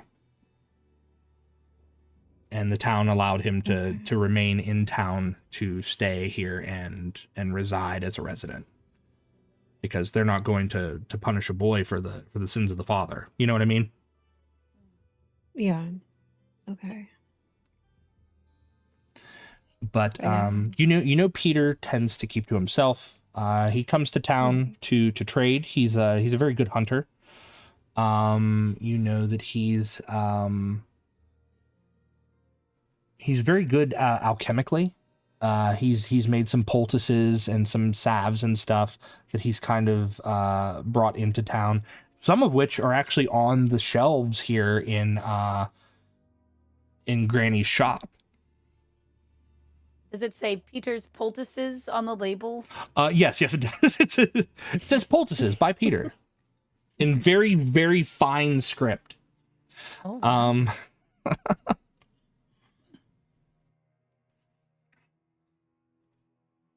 Oh, interesting. I don't know if any of that's connected to all this, but it's good to have more information.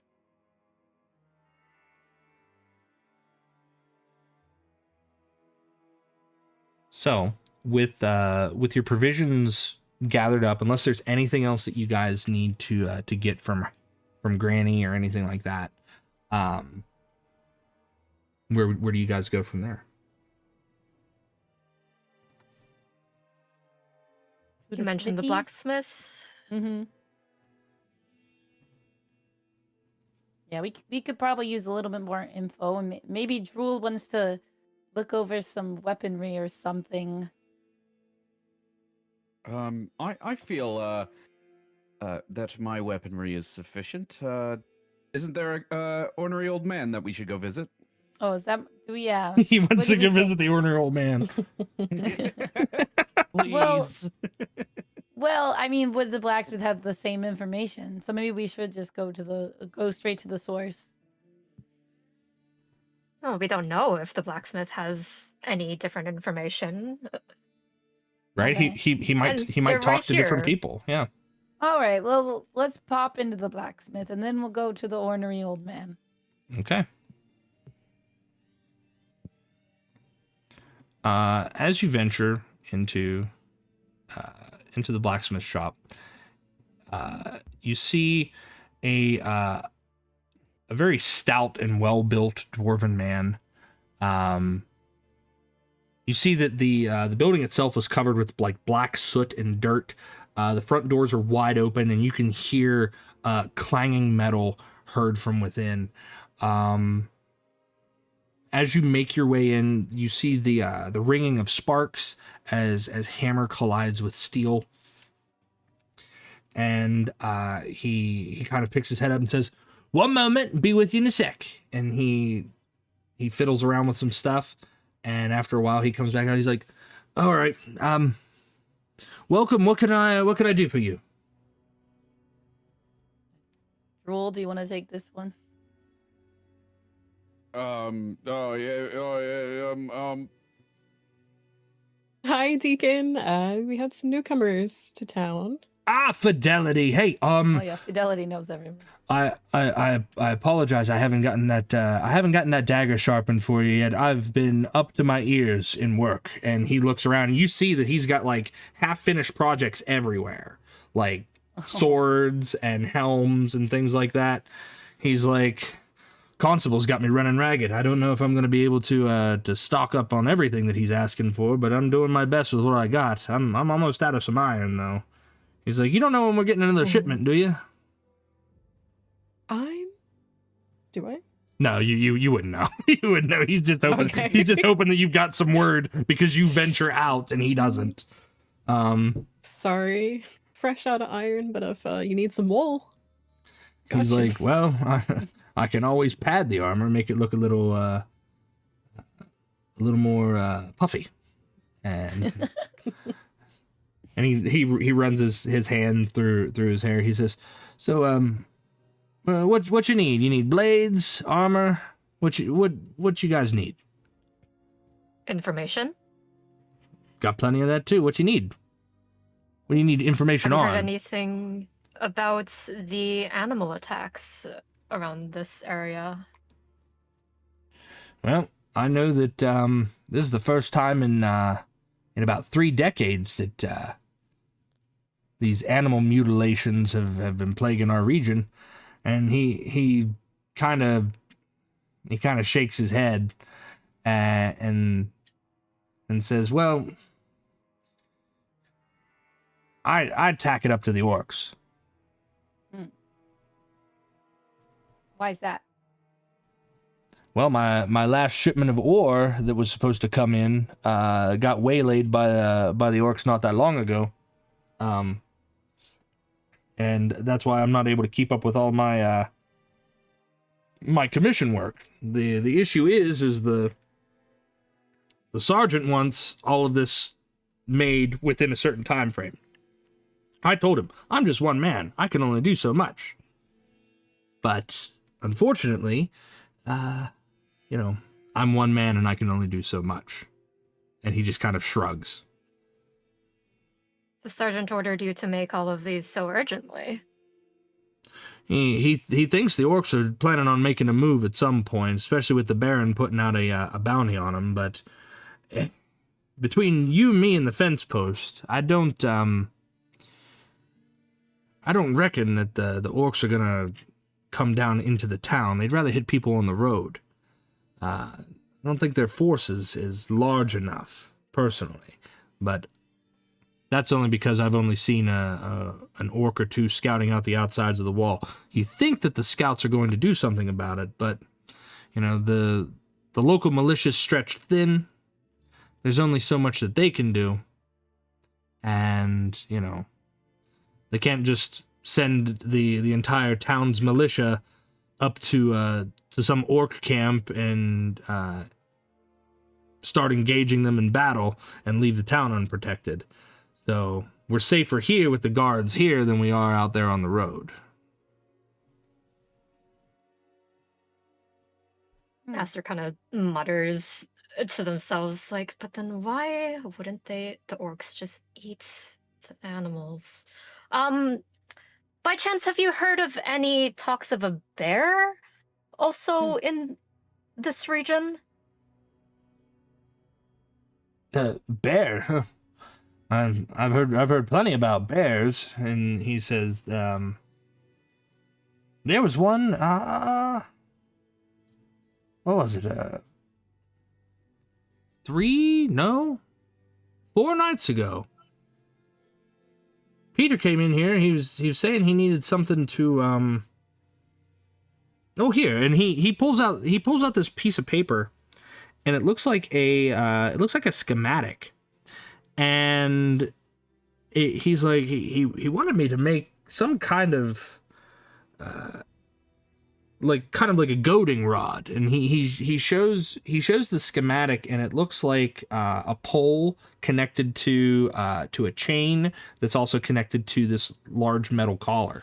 And I told him without the proper measurements, I wouldn't be able to make it happen.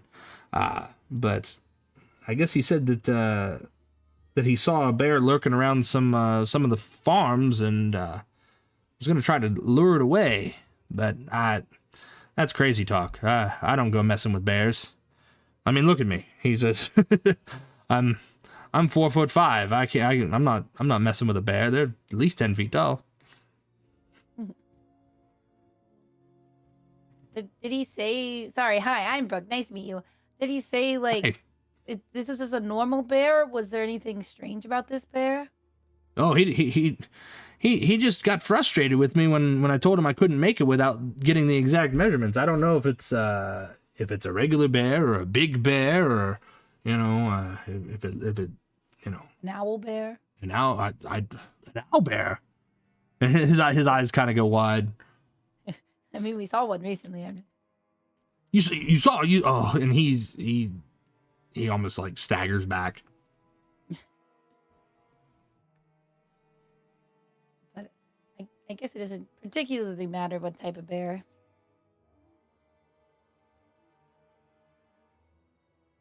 I'm a bit curious about this schematic. Is he holding the schematic like in front of us? To see, He's got it laid out on his counter. He's got it laid out on his counter. Is there any other information I can infer from looking at said schematic? You can infer the size of the pole that he would use. It looks like it would put the wielder of the pole at a significant distance behind whatever would be collared in it. But it also looks like the pole could be collapsible or immediately detachable. You see, like, there's like a pin mechanism, or at least the insertion of a pin that could be removed. But beyond that, there's not much that you can infer other than this is probably used for something large.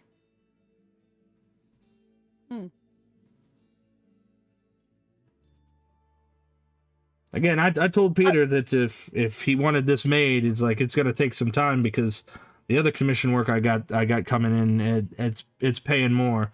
Personally, I'd rather just make a bunch of horseshoes, and if I could make a living off of horseshoes, I would. But unfortunately, I can't.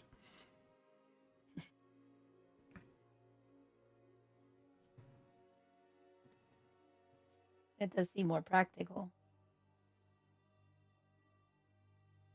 Perhaps we should pay Peter a visit. Maybe he was able to find a way to scrounge together the materials for this invention of his. Mm-hmm. Yeah. He lives on the outskirts of town, right? Yeah, he lives to the southwest of here. Is he usually friendly? I mean, I know Fidelity knows him. Boy doesn't talk much. He just gets a little angry and uppity when he doesn't get his way. Okay. Does anyone need any armaments or? I believe I'm fine. Yeah, I'm We should be good. good. Okay. So where does your group venture from here? You wanted to check out one of the farms. I think Drew was chomping at the bit to talk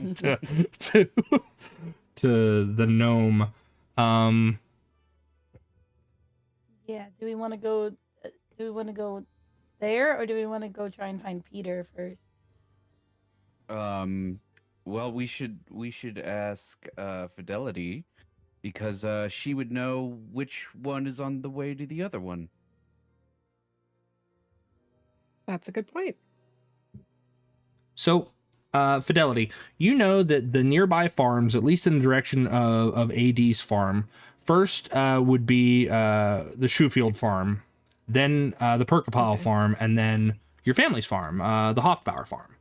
So along the way would be that string of back-to-back farms. There are farms that are to the northwest of Gormsey, and there are a few to the southeast of Gormsey. But in the direction in which they're looking to go, it's the southwest. Okay.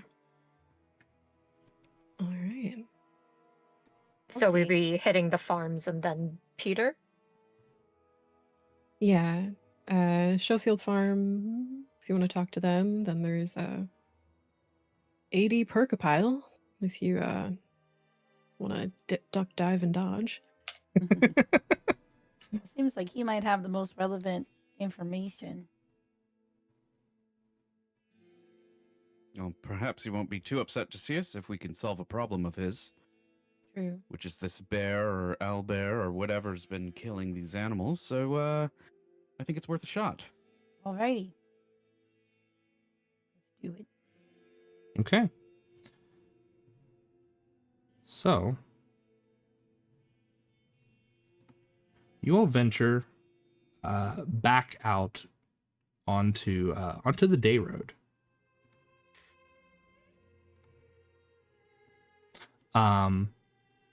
It is not that long of a walk, actually. It takes you about maybe 25, maybe 30 minutes to head down towards one of the first farms that you're able to see from your vantage. And as you do, I need perception checks from everyone, please.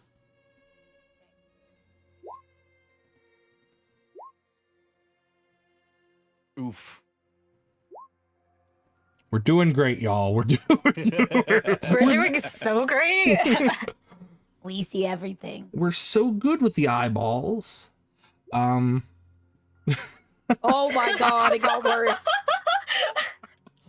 So, I will say, Brooke and Aster, Drew and Fidelity must be in their own little world. Like, just like, man, the weather's so nice. I can't believe that animals are being massacred and like, lee-dee-dee-dee-dee. But, I will say, with a 10 and 11,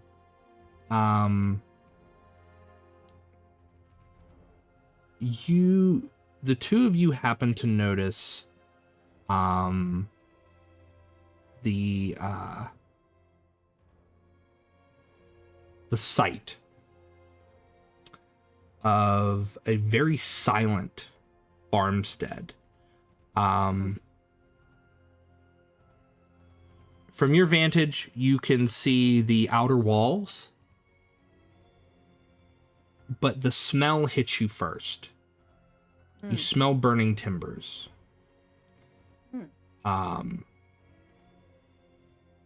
You see that the house itself, as well as the farmhouse, have been completely immolated.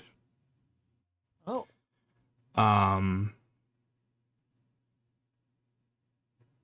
But that's what you're able to see from your current vantage without getting closer.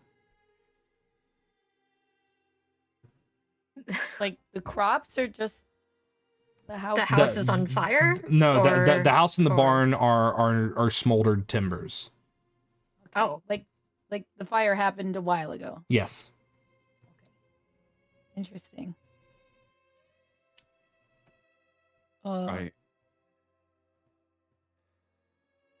Late to the party, Drill's like, wait, do you guys see that house?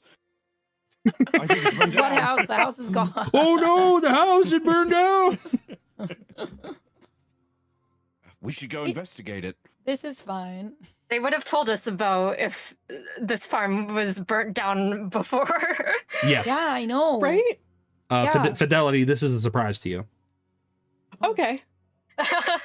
Oh god, okay. Oh boy. I quicken pace towards Yeah. that farm. Okay. Recently Yeah. burned down. As you get closer, you see fresh corpses of chickens, ducks, cows, all strewn about the yard. Both inside the animals' grazing pen, around the barn, and the farmhouse. You don't have to make a check to determine that the necks of these creatures have been savagely mutilated. Oh my god.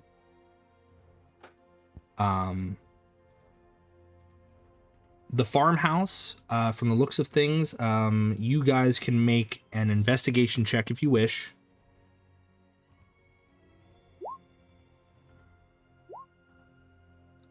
We're doing so well. There it is. There it is. Ah! Oh, great. Aster's got this. Aster, you're kind of, as you get closer, the timbers are still warm. But what you notice is that the fire that took place both at the farmhouse and the barn was so intensely hot, it did not last long enough to spread. It was just long enough to burn everything up and then be done. Oh. Weird. Wait, didn't Granny Smith Apples, she said that she heard like an explosion sound, like a volcano of some kind. She did say that. Yeah. I relay the information of the fire to the rest of the party. So maybe this was a mechanism of sort or magic? Yeah. Hmm. I'm not familiar Um, with any magic that could burn down a whole house in such a quick fashion. Mm. I mean, yeah, me neither. You could make a knowledge arcana check. I thought about that, but Okay, maybe. I mean, you guys are talking about magic. I mean, Yeah, maybe I Yeah. learned enough about I know very specific music-related magic. Can For I 10. have a sits and do some detect magic? Yes, you can. Yes, you can. Okay, cool. So you Ritual casting. you're gonna ritual cast detect Nice. magic. It's gonna take you about 10 minutes. As that's going on, Aster, you are, you hear Drew mention, it's like, I'm not familiar with any magic that can burn something up, but you are familiar. A fireball could do this. And as if to kind of confirm that, when you do your ritual cast, Fidelity, it's almost like little pinpricks at the backs of your arms and your wrists, and you can feel the tingle of evocation magic, strong evocation magic. Okay. And And in the air, you're able to sense the faint motes of hyper ignited mana or magica or whatever fantasy combustion that you could think of comprised this, and it was most definitely a fireball that okay. because it would have been so quick, it would have been a rapid amount of damage, burning everything up, and then gone.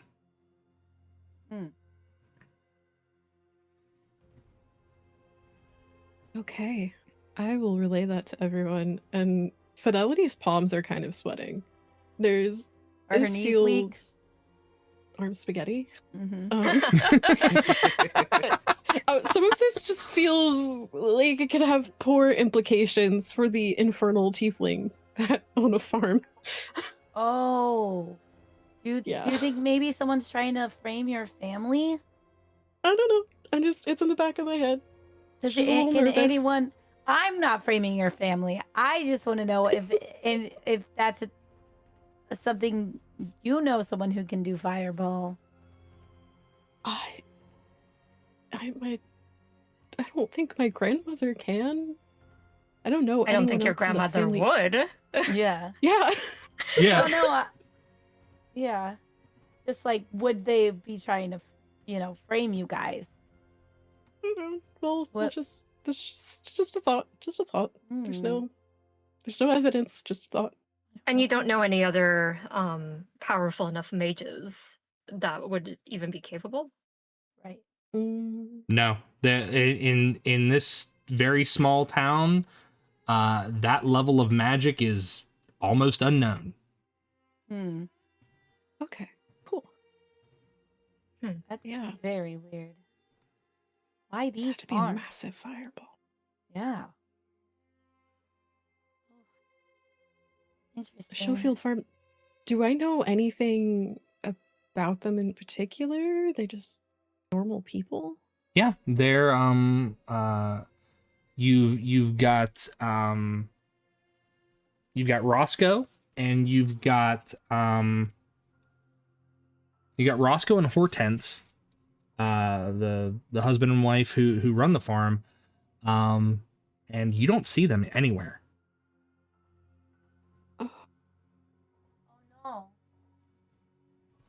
I'm gonna go ahead and I'm gonna start sifting through the wreckage here and see if I can find any bodies. yeah.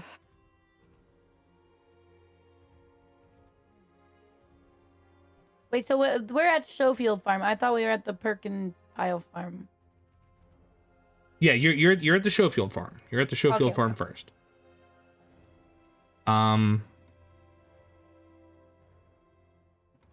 Go ahead and make an investigation check there, Drew. God dang it. Man, the dice are not forgiving. The dice Not hate us tonight. all. No, you're looking around, and I'm gonna give this to you. As you're investigating, a lot of the timbers that would have comprised like the roof or the walls of the farmhouse have kind of like fallen in, and you can see that there is a timber that appears to have fallen into a bedroom, and you can't get in there because there are too many pieces of rubble in the way. Okay. Conceivably, could I pull any of this rubble out of the way? You could. It might, however, affect the structural integrity of the rest of the building, but you could attempt to do so. You can make an athletics check if you wish to kind of move these timbers out of the way. I'll make that athletics check. Okay. 12.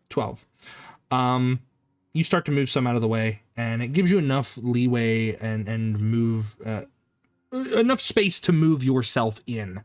And as you do so, you see that one of the timbers had fallen on someone in the bed. It's hard to tell because the body itself is completely scorched and immolated, but it definitely crushed them. I will relay that back to my companions. Oh no. Sorry. Fidelity, did you know them well? I mean, we're neighbors. You've you known said him you for only as long as found you've been one. here. Yeah. You only found one body? Yeah, it was just the one. Just the one body, right? That is correct. Okay, yeah, just the one. Okay. So, Maybe one of them got away. yeah.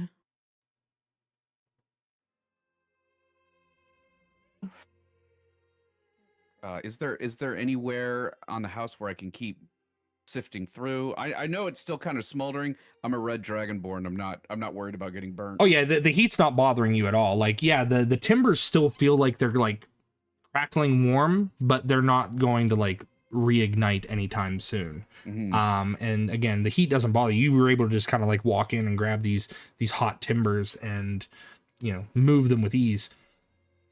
But it's a very small farmhouse. So there's not much more that you could check in here. You glance around for a while and you don't see any more indication of someone being inside the house. All right, I think it was there's just one body here. I couldn't find traces of anyone else. Interesting. So they either fled or were taken? Yes, seems likely. Should we look for footprints around the farmhouse? Oh, that's a good idea. Or like signs of struggle, too? Yes. Yeah, make an investigation or a survival check if you're going to look for tracks. I will try that. Oh, no, I won't. Oh. Finally. Okay. So Brooke, for you, it's you're not a tracker, you're not a hunter or anything like that. So you're just looking for signs of life. You're looking for people or animals. So Aster is doing investigation, Drew and Fidelity survival. So I'll start with the survival checks. you see that there were signs of someone who had left the farmhouse, and it looks like they had headed towards the barn, and further past that, the wheat fields. The wheat fields are untouched, untouched by this blaze. With the investigation check, though, Aster, you see the the telltale markers of not a scuffle, but it looks like someone was trying to get back into the house.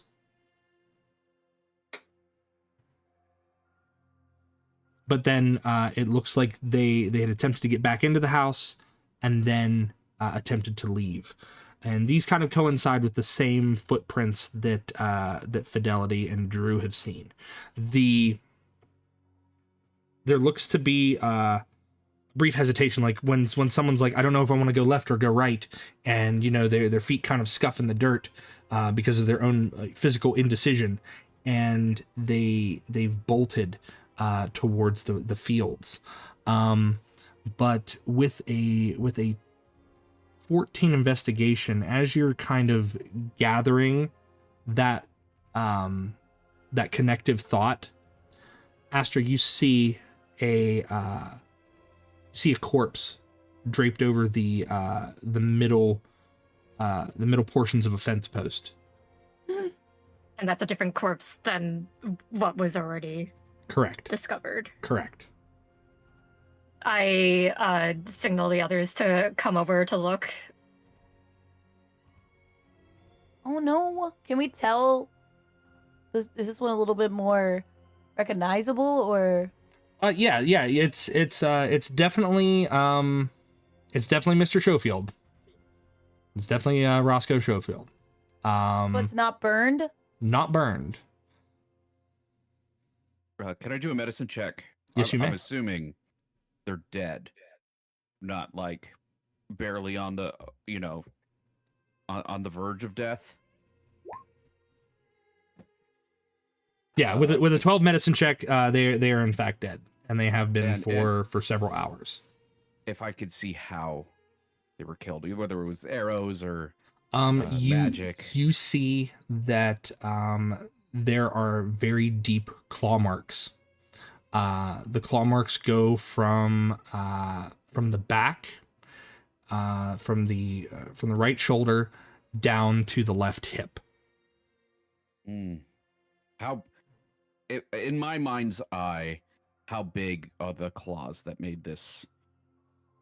They are, let's see, they are larger than a sword. Larger than a sword. Mm-hmm. How would that compare with the owlbear that we saw earlier? The owlbear is smaller than these claw marks. Okay. That is incredibly concerning. But among the tracks of the fleeing Schofield, you, Fidelity and Drew, you also see massive bear paw tracks. You can see, you can tell with your 20, Drew, you can tell where the bear reared up as it was close to Mr. Schofield, and then where it would have brought its claw back down as its paw would have reconnected with the ground. You see there's a splatter of blood where the paw would have reconnected with the ground. Yeah, and I'm kind of taking the party through those details as I notice them. And you know, like I think for the party that you know, the members of the party that have traveled with Drew, you've never seen him quite shook like this before. That's a big ass bear. He shooketh. Shooketh. He hath been shook. Hath been shook. Are we able to discern where the bear went after all the attacks? Like, are there trails like leading off of the property? from the bear? Yes. So the trails lead off into the woods. They lead off into the woods to again to the further southwest. Now, where the woods happen to border, so from where Gormsey is to the southwest of town is Schofield Farm, Perkapile Farm, and Fidelity's family farm. And the woods kind of border alongside that, almost like a little ribbon of emerald green trees. But where's Peter's house in comparison? Peter's house is to further to the west from here, beyond those trees. Huh. Interesting. Well, this might be the doings of perhaps an orc shaman. Think it But might we- be controlling a bear of some kind? Yes. I don't think it's that, because if it was orcs, we would see more evidence of it clearly being orcs, like the arrow that the granny showed us. But a bear can't cast fireball, I don't think. I've never witnessed a bear cast magic before. Do we know if And- like orcs are particularly magic inclined, or if maybe they just same as everybody else, like some could have magical ability? Make a history check for me, Brooke.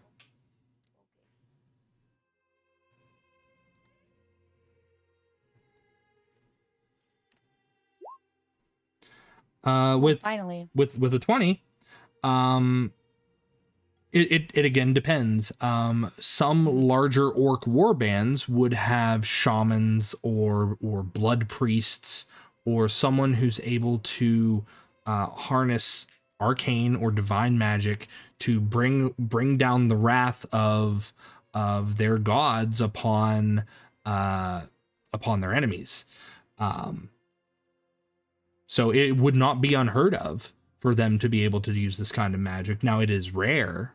It is extremely rare, but not unheard of. Okay.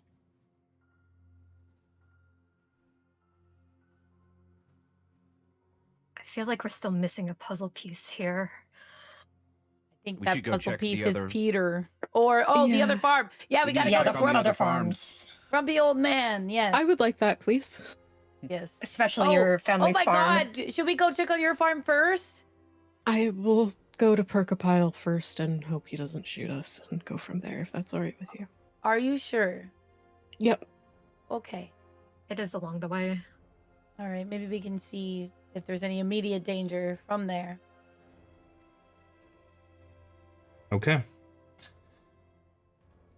You start to make your way further down the southwestern road,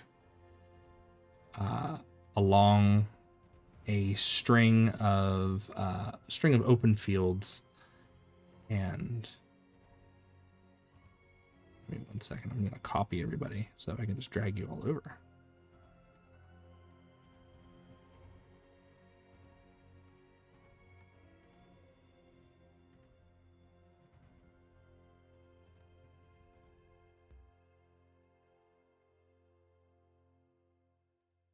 This looks great.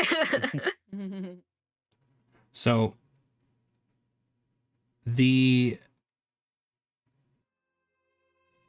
road opens and you see a small 2-story farmhouse standing at the center of a yard ringed by a low stone wall. An animal pen beyond the home lies empty, and its tall wooden door starts to creak quietly as it swings open and shut in the wind. And faint candlelight emerges from the closed shutters on the first floor windows of the farmhouse. As you approach, I need everyone to make a dexterity saving throw for me, please. Oh yeah. That makes sense. Oh dear.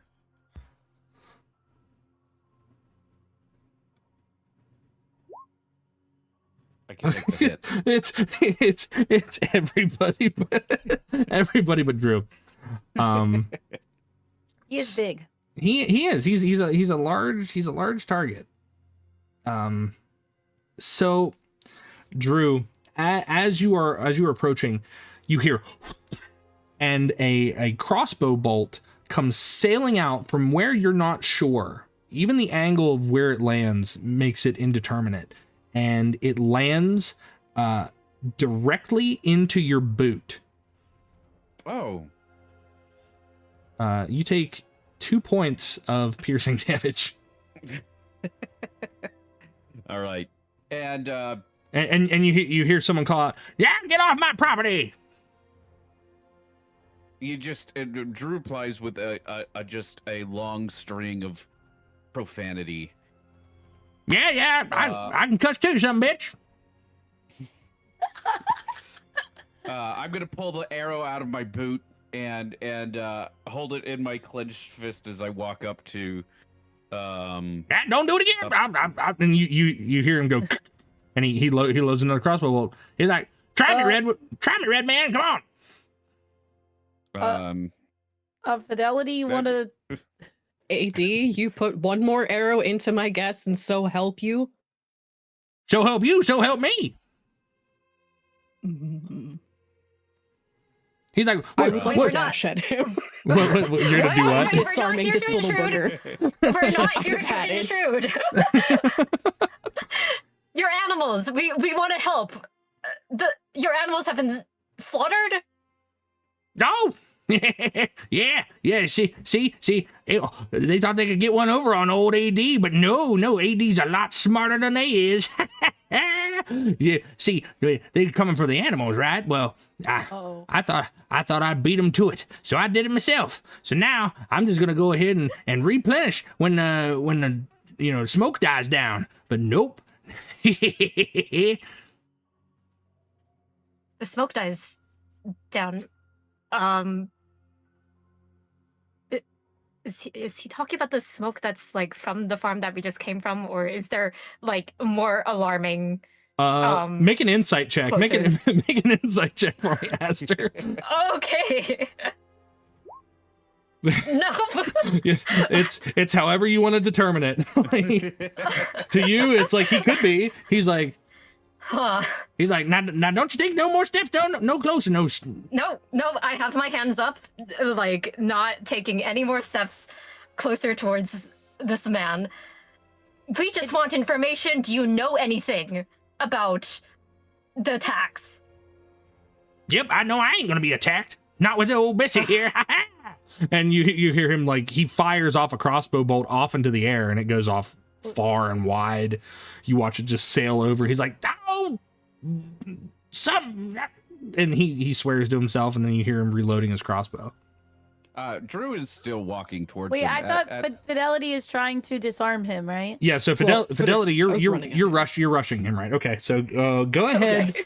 Go ahead and rush. He's already fired a crossbow bolt off into the air, so you're probably not going to get shot. I need you to make an athletics check to kind of wrestle him down.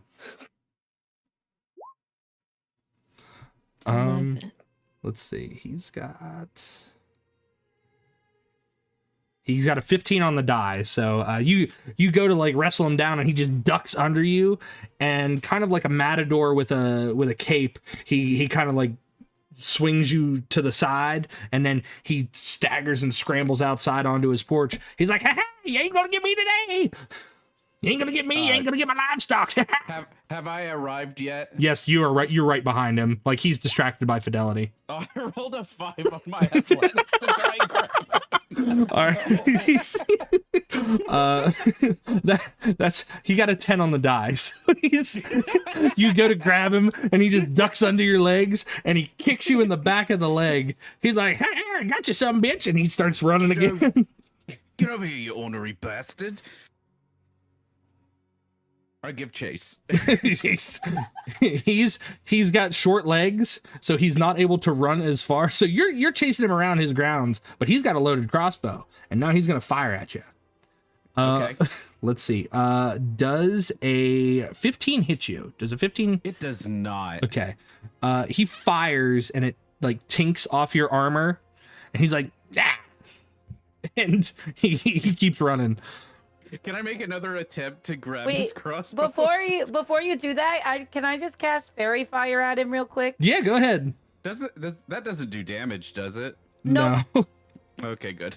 Gives you advantage to do damage, though. Yeah, Hopefully- it does. Oh wait, I'm sorry, I was on the wrong website. No, you take your time. You're good. Aster is just face palming. Yeah, Aster's like, oh no.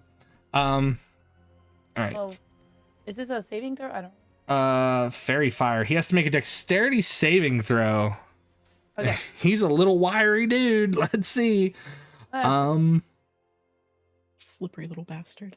12. What is your save DC? 14. All right, so he fails. You blast him with fairy fire. Glittery purple energy. Now he's very glittery and purple. He's very glittery, and yeah, and attack rolls against him have advantage. He's like, they're trying to blind me. He's like, well, maybe I should have blinded myself first. And he like crawls on the ground. He starts grabbing dirt and he's throwing dirt into his face. Oh my god. Can I attempt to grab him now? Yes, and you have advantage. All right. Oh, thank God. 14. He's got a 10. All right, good. With one hand, I'll grab him by like the scruff of his neck. Hey, put me down. Grab the crossbow with the other hand. Hey, give it back. And I'm gonna hold him up because I'm like almost 7 foot tall, right? Yeah. I'm gonna hold him up and I'm gonna show him the farm of his neighbor's farm. And I'm gonna go, look what happened. I can't see. I got dirt in my eye. I like this guy. Damn it, AD. Damn it, AD. Why are so many old people like this? I'm not old. I'm 72. Yeah, but Granny was lovely. Mm-hmm. I didn't say all old people. I said so many old people. Mhm. Put me down. I'll put him down, but I'm gonna hold on to the crossbow. You put him down. He goes to kick you in the shin. 18. Oh my god. 18 hits. That was 18 with disadvantage, by the way. He had a nat 20 on the other die. Wow. He just had a general idea of where you were because you're so big, and he's like, you take 1 point of 1 point of damage. Hell yeah. I think you've taken the most damage out of anyone today. I'm the only one that's taking any damage. No, I took a damage. I got bit by an owl bear. Yeah, she got nipped by the owlbear. That's right. I was about to say that there's no. He's like, no. See, you came here thinking you're gonna take old AD's animals and stuff. No. AD took them before you could. Okay, It's I want to not try. what we're here for. Can I try one more thing? You I want can't. to try it. I know I probably should have started with this, but maybe I can try and charm person. Okay. Just be like, my guy, we're here to help. Calm down. Okay, he's got to make a wisdom saving. Oh, geez, that's not a good one for him. With his modifier, that is a 5. Okay. So he is charmed. All of a sudden, you see him. He's like digging in the ground, and he grabs a rock, and he's effectively blinded himself, and he's getting ready to throw a rock in a random direction, and then you charm him. So, Brooke, how does that go? Brooke inexplicably takes out her lute and plays a couple, she plays like a little lullaby, like, just calm down, please calm down, you ornery old man. Except her singing is not good, so it doesn't sound good. And she plays a chord, That calms him down. Okay. He is effectively calmed. Okay, we just want to help. What happened? I told him. I said, yeah, y'all better not keep those animals. He said, I told him to just go ahead and slaughter all of them, sell them, and restock when this is all over. But no, they wouldn't listen. They thought someone was going to play the part of hero and get what's killing them animals. But they should have listened to me. They should have listened to old AD. But no, nobody listens to me because I'm only 3'3". Who is them? The other farmers, Schofield and Voidmark, I told them they better sell them animals or get rid of them because they're just going to get murdered. Wait, did you see what happened to them? See what happened to what? Who? The Schofield farm. Schofields. Oh, I heard a big old bang, but I was inside my house and I wasn't going to go poking my nose out there to see what was going on. Why, what's going on? And, 80. well, Roscoe and Hortense are dead. No, they ain't. No. Nuh-uh. Oh. I'm sorry. And you see him like his fists ball up at his sides, and you watch as his shoulders kind of like shudder in anger, and he says, I told him, I said, get rid of him. And what happened to him?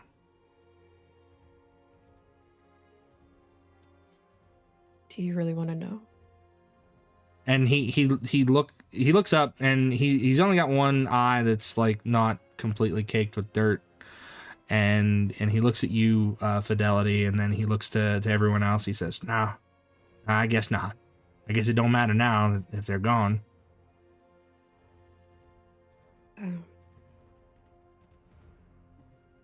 What's been going on out here? Something's been nabbing the cattle, the sheep. Just the other day, I told you folks that while you was out hunting, I said you better just go ahead and take care of getting rid of those animals. They just paint a target on your back, and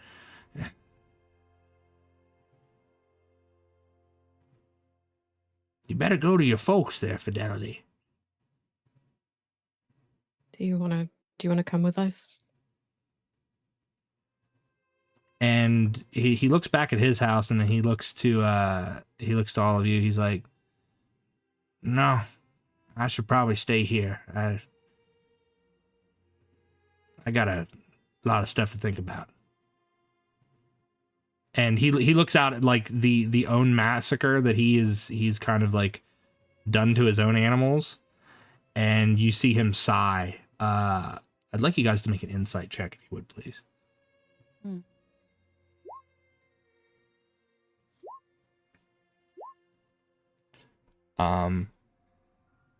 Drool is not a very insightful person.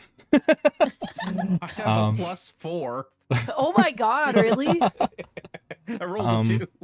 So, Fidelity, it's mostly because you know AD. Yeah, he's a cantankerous old gnome, but he's a cantankerous old gnome who cared about his neighbors, and you can tell that he's not a fan of what's happened. For Aster and Brooke, though, you can tell that he regrets what he did to his own flock, but in some weird way, this was his way of keeping himself from becoming a target. Yeah. Now, go ahead. I'm gonna hand him back his crossbow. He takes it, he checks it, he cleans it. And I'll give him back the crossbow bolt that he put into my foot. Nah, you better keep it. I'll never get that lucky again. Yeah, it's good luck. Before we go check on Fidelity's family farm, do you happen to know anything about Peter? I know he ain't happy. He isn't. No, he's always brooding. I see him walking the roads late at night, pacing up and down, like he's got something on his mind. In fairness, I wouldn't be happy neither if my folks were hung from a tree.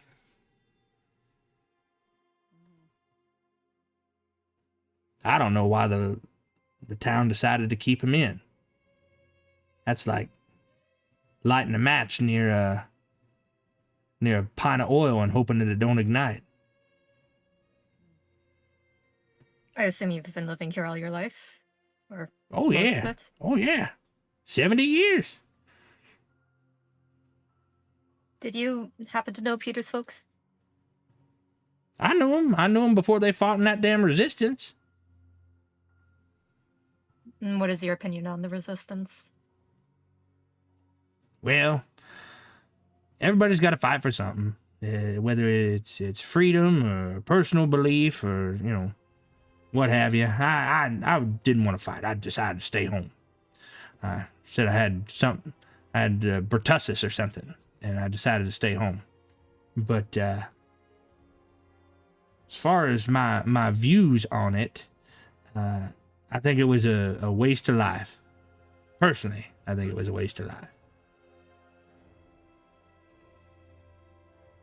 They should have just thrown them all in jail, if you ask me. Would have been more merciful. Yeah, but people in jail, you gotta feed, you gotta maintain them like a good crop. And when you got a poor town that can't maintain more than itself, well, sometimes you gotta cull the herd, chaff the wheat.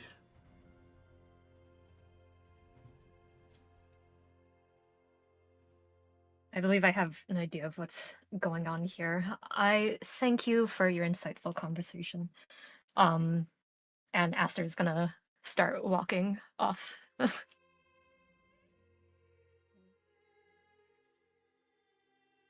will solemnly follow. I will as well. Just Quickly. leave him with a day or night. You need anything, you come over. And he just nods. He doesn't say anything. He just nods, and he slowly makes his way onto his porch. He casts a one-eyed glance back at the rest of you, and he just kind of ducks back into his home and lets the door kind of close on its own behind him.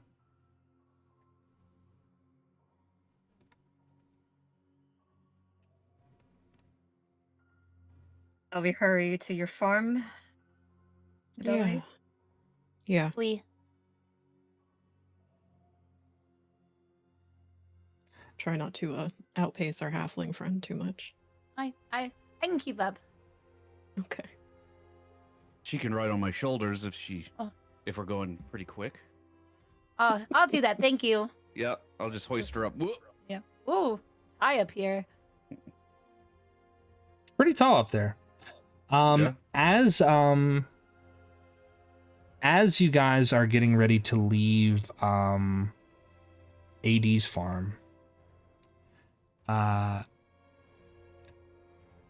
you begin to make your way towards Fidelity's home.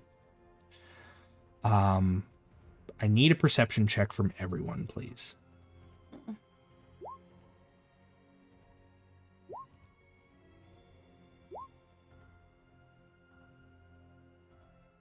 Okay.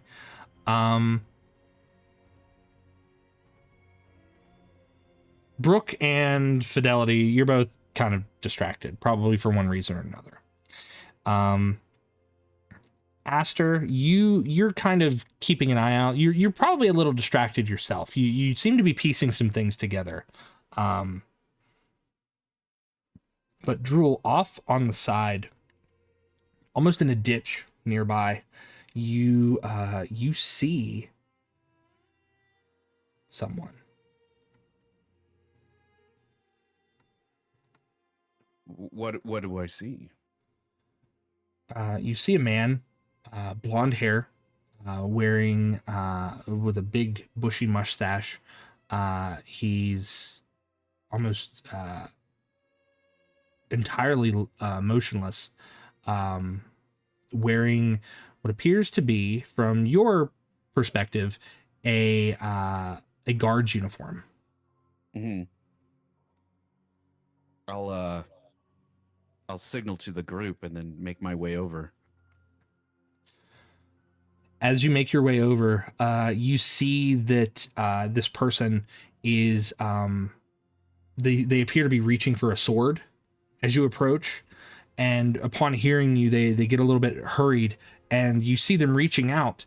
However, Drew, you see them reaching out with a hand that is missing fingers. Oh. Like, the hand is missing all of its fingers? It is missing all of its fingers. Oh. I'll just say, hail there, what happened? Stay back.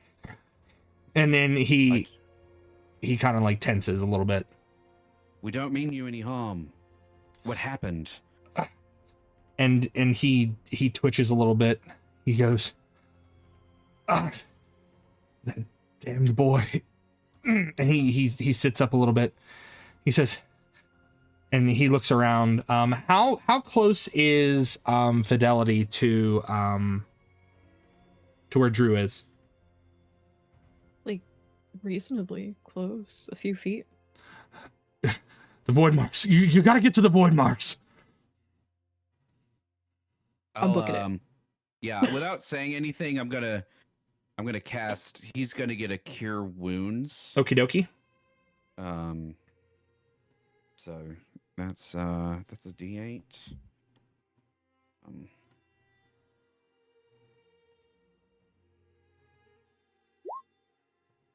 Oh, he got 1 + 3. You got 4 points of HP. Okay, 4 points of HP.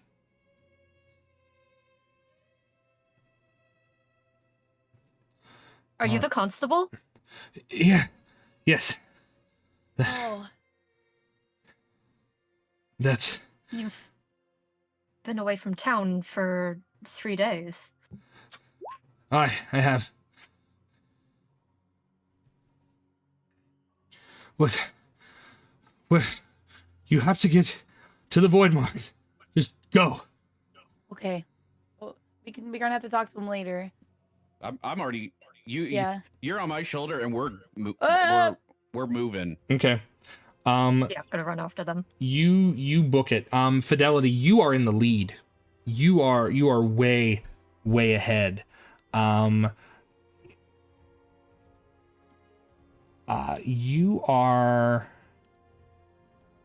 You're making your way down the southernmost portion of the road. Let me get you onto the map. And I will pull all of you there.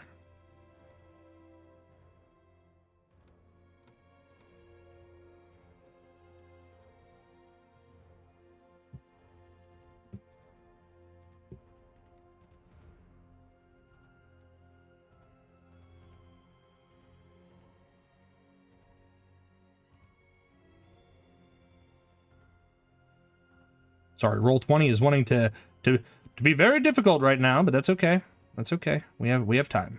We have nothing but time. It's everybody. But the farm could be burning down as we speak. Oh no, the farm doesn't burn down until the DM says it does.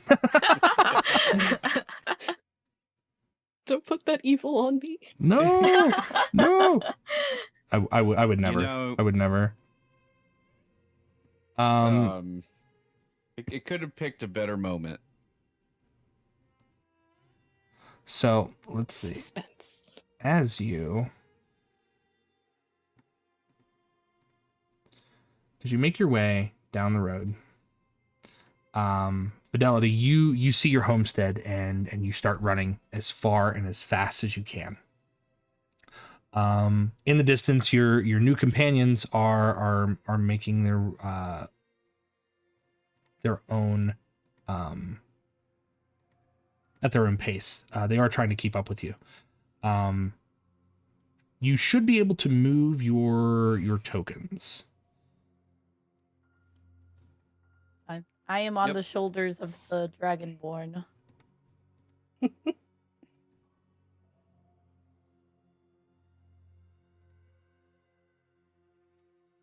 Okay, Fidelity, what are you doing? I am bursting in and seeing if my parents are okay. Okay. You make your way inside, and as soon as the door flies open, your mother, she's like, "Oh, Fidelity, oh, you scared Are the you fire out of okay? me." Well, yeah, of course I'm fine. Your father just got done feeding the sheep. What's wrong? You look Is hurt. He's okay? Are you okay? And she walks up to you. She's like touching your face, and she's like, we need to leave. Maybe we should go right to now. the sheep where the livestock Yeah. are. That's on where your We need to father get out of Aster the is house. heading Yeah. towards, checking on Yeah. the Okay. sheep. But will what take her by the do you mean? wrist. What do you mean we have to leave, dear? What are you talking about? The Schofield farm was razed to the ground. Something is going on. Raised?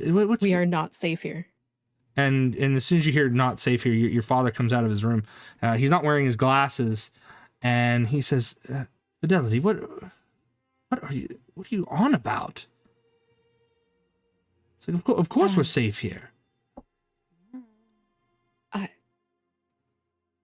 We found Roscoe and Hortense. They're not. The whole place was just burned. The entire place was. And she goes, "Oh," and she looks to your father, and he steps forward. And he's like, "Fidelity, are you absolutely sure?" I saw Roscoe. And your parents again share a look, and they're like, "Well, if we need to go, then we need to." And then all of a sudden there is a massive sound comes barreling through the trees.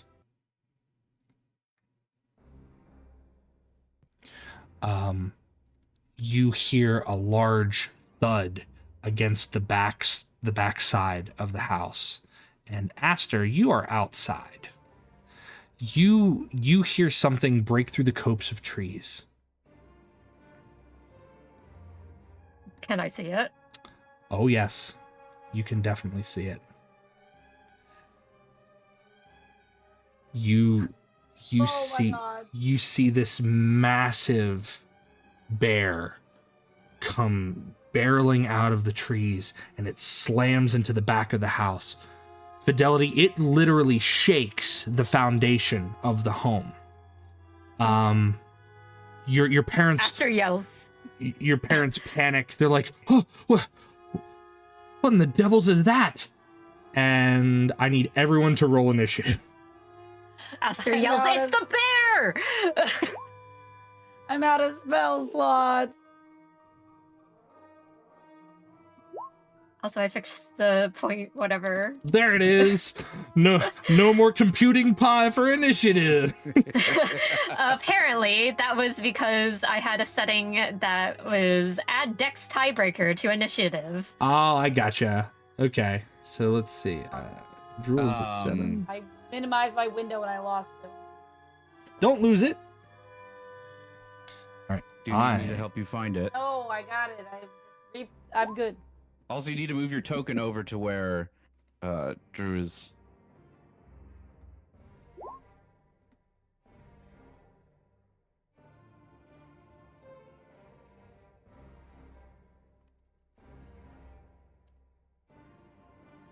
Murder bear? Oh no. Am I still on his shoulders? This feels like. Can I say that I got off when we got there? Yeah, I mean, you could freely drop off of his shoulder. I love Yeah, Eggie's I would've reaction to probably- murder bear. All right. Put you down as soon as I heard Murder crashing. bear.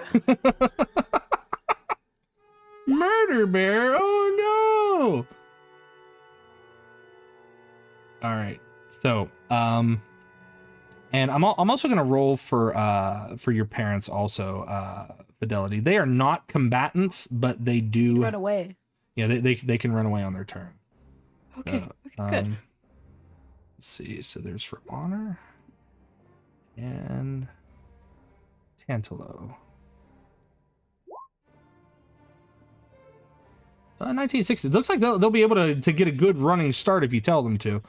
Okay, good. So actually honor goes on 19. I'll have let's see. The bear will go before your dad though, because of their initiative. But okay. So starting off is Fidelity's mom. Is she Running. she gently grabs a hold of her husband's hand and Fidelity and tries to tug them along, but she manages to get out of the house first. So she's gonna move 30 and then 30 more. Okay. That is her turn, so she runs. That brings us to Aster. Aster, it is your turn. You can see this massive form of the bear even over the roof of the house. Question, is each square 5 feet? Yes. Each square is 5 feet. Each square is 5 feet. So as you go to move yourself, you'll see that it automatically measures. Oh, okay.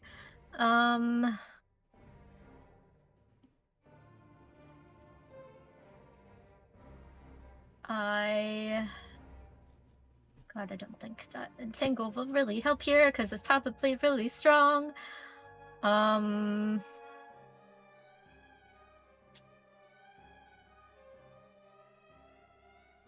I am going to use, for my bonus action, Zephyr Strike. So... Okay. Oh, wait, no, but then the... Sorry, I'm reading. No, take your time. Oh, you guys just hear the sheep bleating in the distance. Bah, bah, bah, bah. And they're just completely panicked by the sight of a massive murder animal. Oh God, can I get there? Sorry, not using Zephyr Strike. I just realized how that movement works.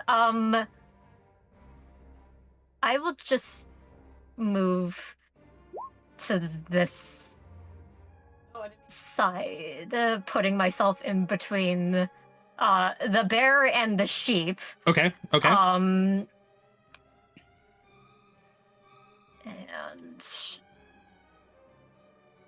may as well try it anyways. I'm going to cast Entangle on the bear's general area. Like I can see the bear still, right? Oh yeah. Like I said, so you have a line of sight. So if you were to like eyeball it, you have a line of sight on the bear. Yeah. Okay. So I'm gonna use one of my spell slots to try casting Entangle. Okay. He needs a strength saving throw. I will do that in the actual chat because boss fights are fun. So he needs to make strength save. You get a 12.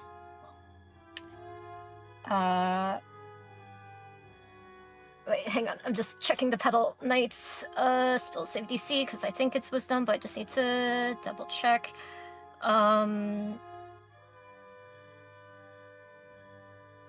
13 is my spell save. Okay, hold on. He actually gets advantage because he is under the compulsion of something. So give me 1 second. Roll20 was like, hey, you need to confirm your login. And I was like, I'm already logged in. I'm logged in twice. What are you talking about? What do you mean? All right, so I am gonna see if he makes it on his second one, but I don't think it's gonna be. Okay, that's a 14. So does the 14 make it, because he has advantage because he's under a compulsion. Oh wait. Okay. Spell save DC is 8 plus 3, which is my wisdom modifier, plus 2. Okay. So yeah, 13 I think is my DC. 8 plus 3 would be 11 plus how much? Plus 2 for proficiency. Okay. Right. Yeah. So okay. Yeah. Yeah, So the vines reach up and kind of grab at the bear, and it and it rips them up out of the ground as it continues to assail the back of the house. It would have worked though. It would have worked. Asta just kind of cocks their head. Worth a shot. And I'll end my turn with that. Okay. It is the bear's turn. The bear is going to try to break down the wall.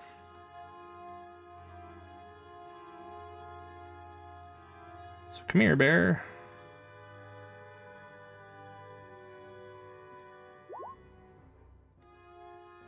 That is a 19 on the wall.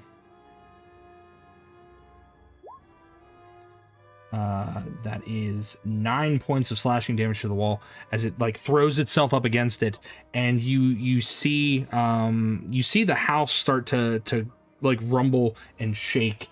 It's going to make one more attack on the wall.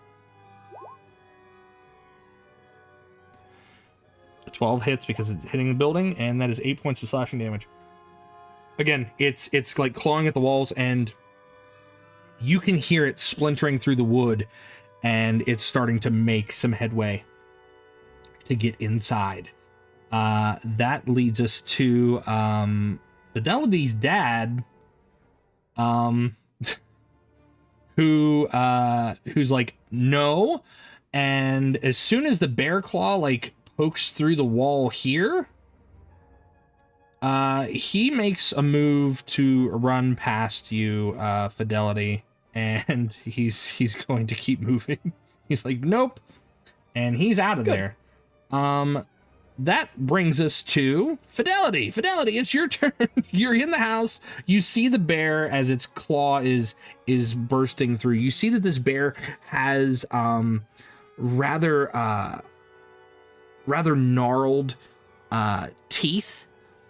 They jut up like tusks from the bottom and like sabers from the top. Very deep scars along its face, and its eyes are red with malice. So what would you like to do? What's going on my wall? All right. Let's see. So I am gonna go in with. Oh, if the spells want to pull up. Okay. I don't want to use fire magic right now, but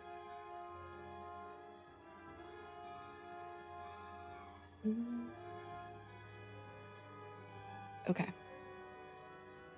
I am going to cast Warding Wind on myself. Okay. That way, if it gets close, it's difficult terrain. Let's see.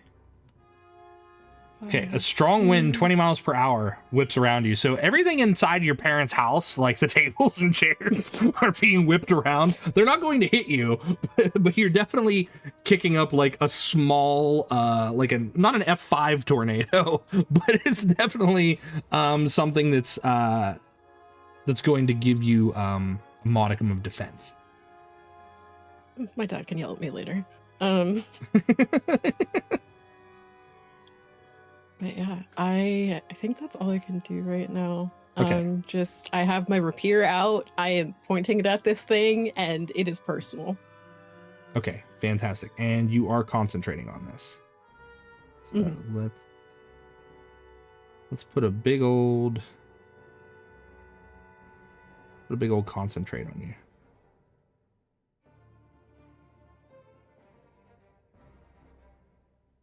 I think that works. All right. And that's your turn? Yes. Okay. Drew, it's your turn. Oh boy. All right. Placing Brooke down with one hand, drawing the greatsword with the other. I'm going to go ahead and move around the side of the house. Let's see. That's 30 feet that way. Because I'm trying. I don't have line of sight of the bear, so No, you don't have line of the side of the bear. But I do have line of sight of everyone else besides Fidelity. That is correct. You got line of sight on Aster and Brooke. I'm gonna pull my holy symbol out from under my chainmail. Okay. And on Aster, let's see. It doesn't say I have to see them. But if Fidelity's within 30 feet, I would bless her as well. So I'm gonna cast bless. I would say she is just within 30 feet. Perfect. So Aster, Brooke, and Fidelity are blessed. They get a +4 to attacks and saving throws. Is it +4 or is it a D4? Plus a D4, sorry. Okay. So you guys are effectively blessed, thanks to Drew. Anything else on your turn there, Drew? Nope, that's my action. That's my movement. I think I'm set. No bonus actions? Bonus action. Nope, because I cast a spell. The only other thing I would do is a spell. Okay. But I can't do that. So. All right. That brings us to Brooke. Brooke, it is your turn. Okay. Since I am out of spell slots, I have nothing left to do but to viciously mock it. Okay. So first I shall mock it.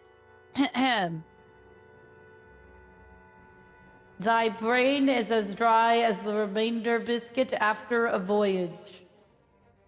Say, dramatically, I'm insulting its intelligence. Okay. It needs to make a wisdom DC saving 14 saving throw. It makes a 17 saving throw. I guess it's not dull. Okay. A very wise bear. And I am going to back the F up. I'm not very quick. So. Well, you got 25 feet of movement.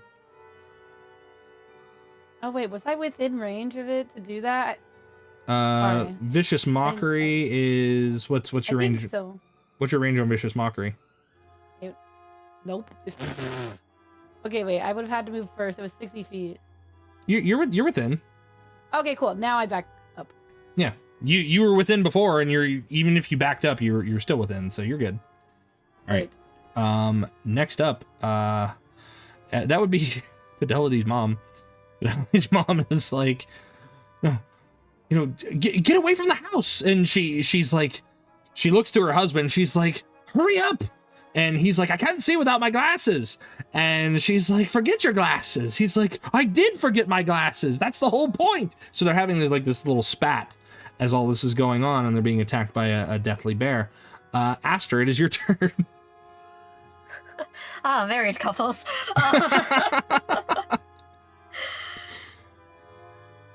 Okay, I'm moving in range of the bear. This is a smart idea.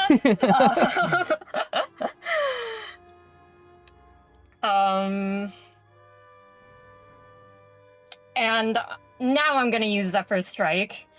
So I give myself. Well, I'll just hit that. Giving myself advantage on an attack roll on this turn. So I'm going to attack it with my rapier. Okay. 24 hits. Its AC is 11. Oh, damn. And then damage. +2 because I have dueling. So 3 damage to this bear, I think. Okay. Now you are adding your dexterity modifier to your damage, right? No, I should add that then. Dexterity mod is 4. Oh, and then also Zephyr Strike has an extra 1d8 D8, yes. force damage. Yep. So go ahead and roll a D8 to add on to that. So 5 plus your 4 for dexterity is 9, plus how much was the total damage? You said it was 3? Yes, +3. Okay, so that would be 12 points of So, damage. 12. Okay. Okay. Damage taken. Damage taken. Can I still move after moving in? Because Yes. my walking speed increases by 30 feet, and I don't take opportunity attacks with. Yes, you Zephyr Strike. you can move. You can move. Yeah. As long as you are not consuming more than what your normal movement is, you can move in and then move out. But know that unless you have an ability like Zephyr Strike or like dodge or anything like that, that you would provoke an attack of opportunity if you tried to move in and move out. Kind of like, skirmish rules. So yes, Yep. you can move back. Okay, cool. I'm going to basically backflip back over here. Very smart. Get away from the murder bear. All right. Yeah. All And right. that ends my turn. It's actually the bear's turn. The bear took a hit and it's like, "Rrr, rrr," and it's let's see. Odds or evens there, Aster?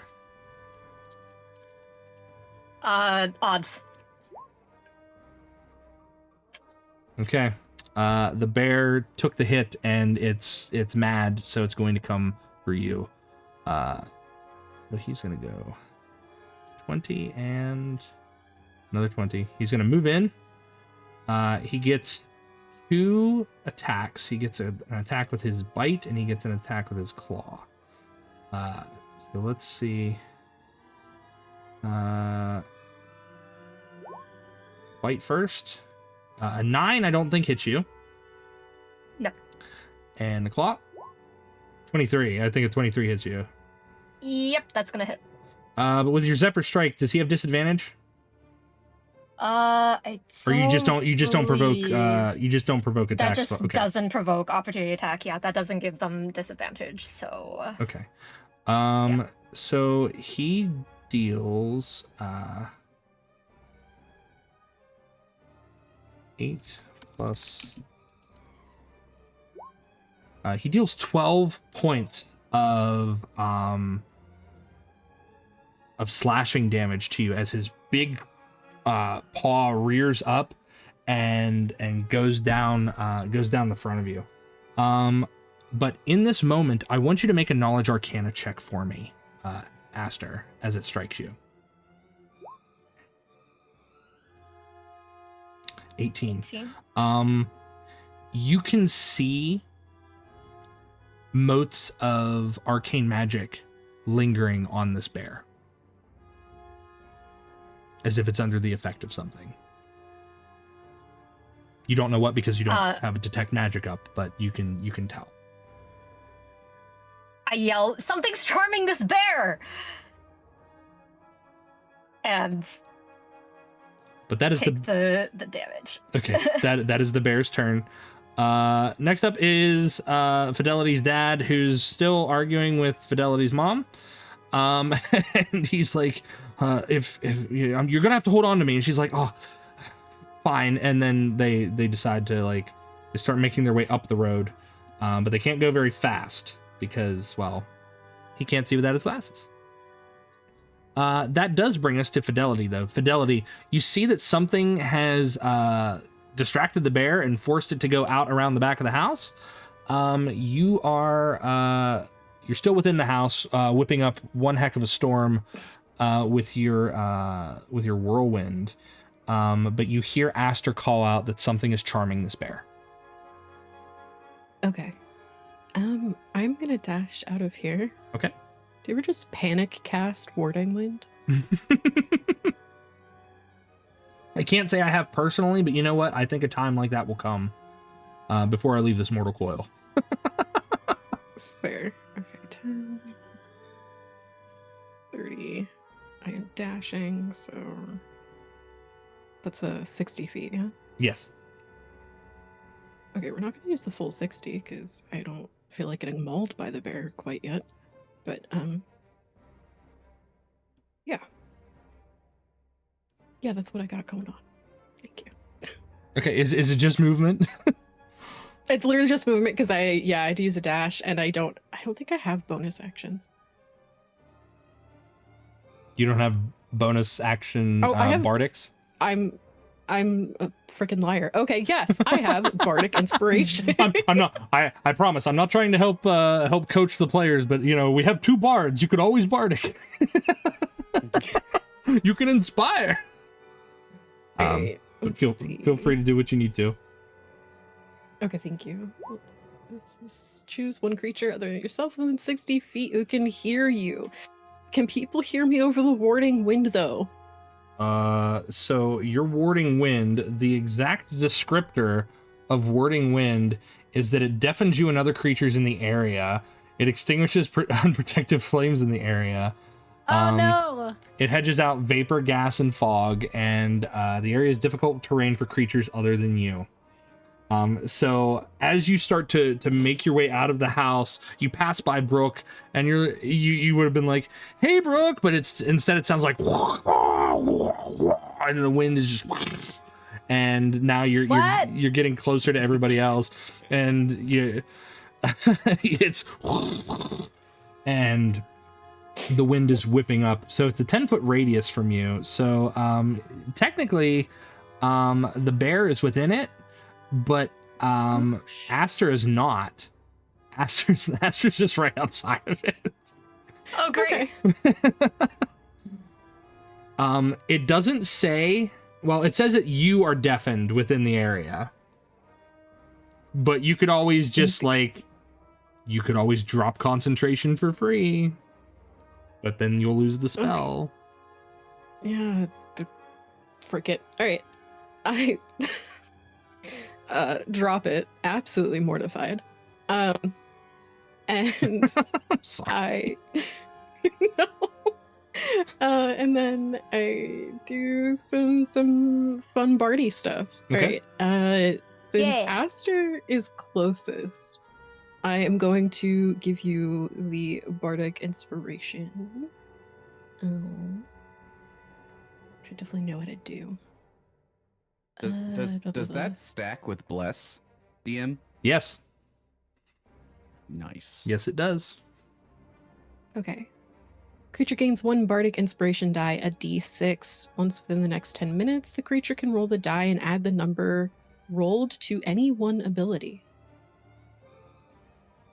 Okay. So Aster, you are inspired. Hashtag bliss, hashtag inspired. Hashtag no murder bears. Hashtag bleeding out. All right. Well, Fidelity, is that your turn? Yes. All right. Drool, it is your turn. Beautiful. I'm going to make my way directly to the bear. The bear. Please murder the murder bear. I am going to deliver my finest greatsword. That's an 11 to hit. 11 hits. Its AC is 11. Yay! Oh, Thank God. 9 points of damage. Wait, are you blessed? What does it matter? I Never don't mind. think I'm blessed, but everyone around me is blessed. We are blessed today. 9 points of damage. That is damage taken. Your blade cuts through. Make a knowledge arcana check for me, Drew. 4.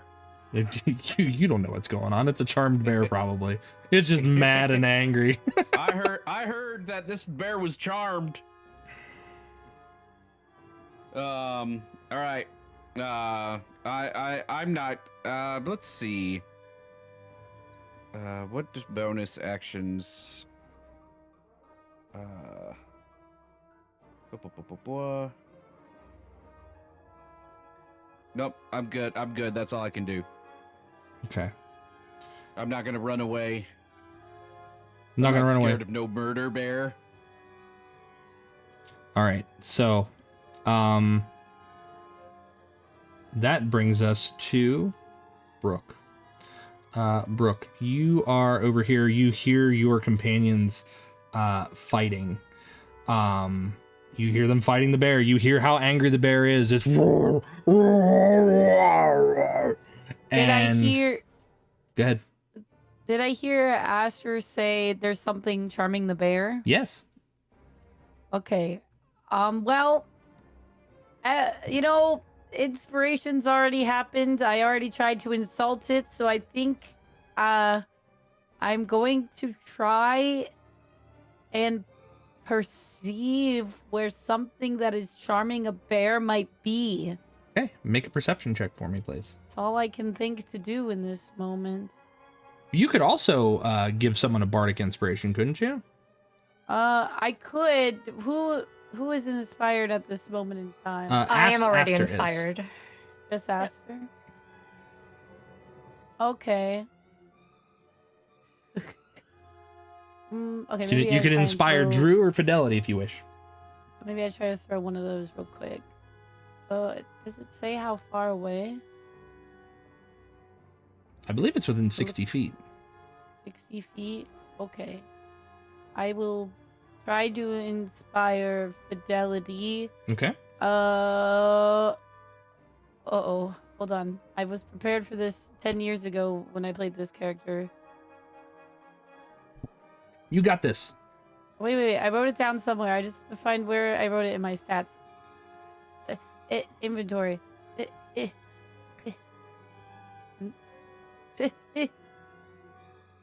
No, it's gonna be super cool. I promise. We believe in you. Okay. I said there once was a cool group of friends who ran around making amends. They had so much fun until they were done, because now might be the end. I say a limerick, and I inspire Fidelity with my limerick. Fidelity, you are amply inspired. I like the I'm inspired question mark. Yeah, okay, and then I run away. I'm going to go. I don't know where it would be charmed from. It probably the woods behind the bear. But I don't want to go past make a the bear. perception check. You did say you wanted to make a perception check, so I want to perceive. all right. I will tell you what you perceive as this person. Oh, that's good. As this person takes their turn. So you watch as Fidelity's parents start running.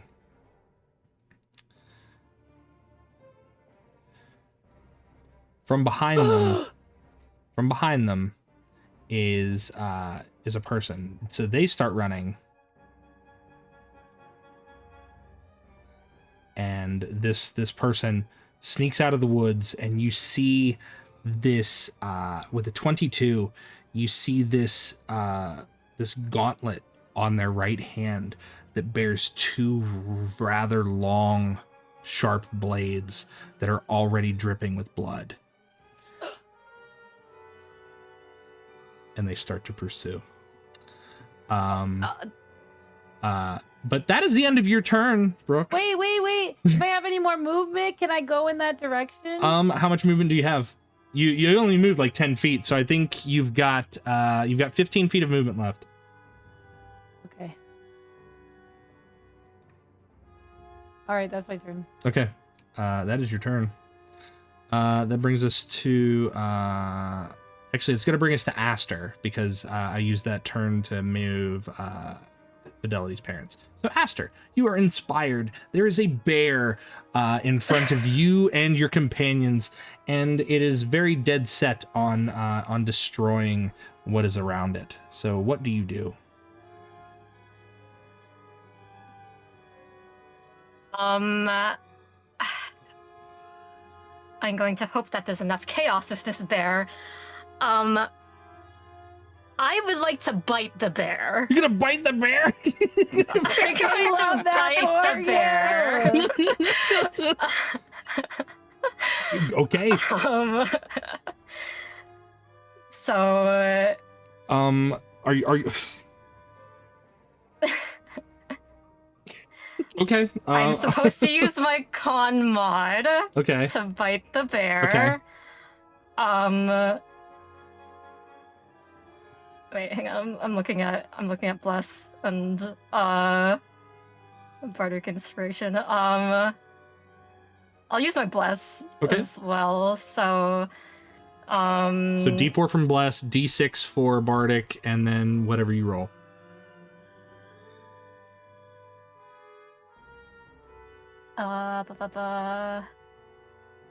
And I'm just checking something.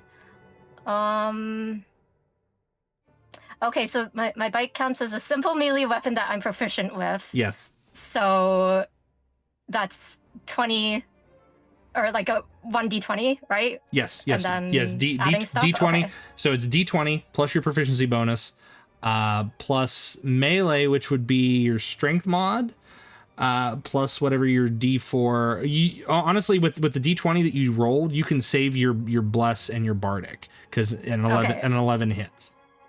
Okay, not gonna consume that then. And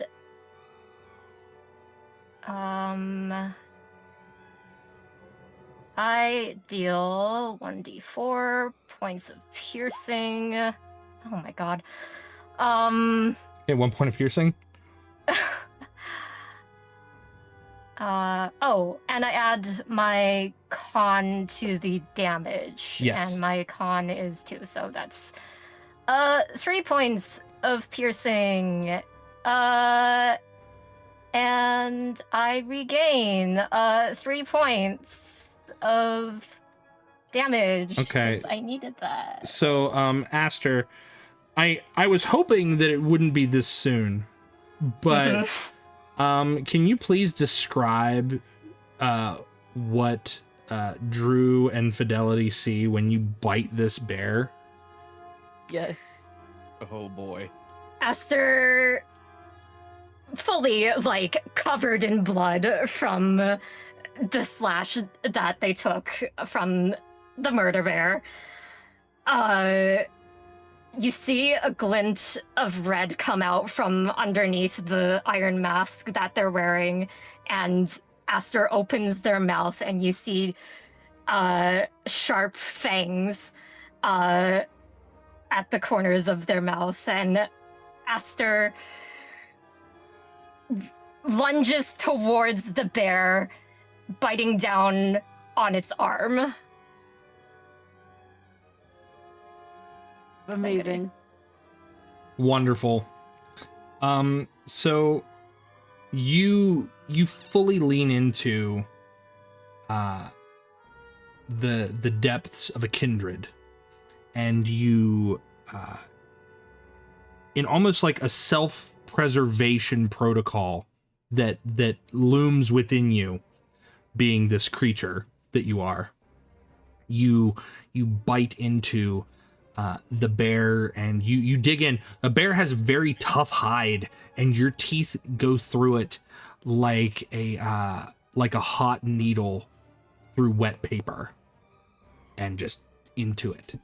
And you sate this sanguine thirst that lingered within you.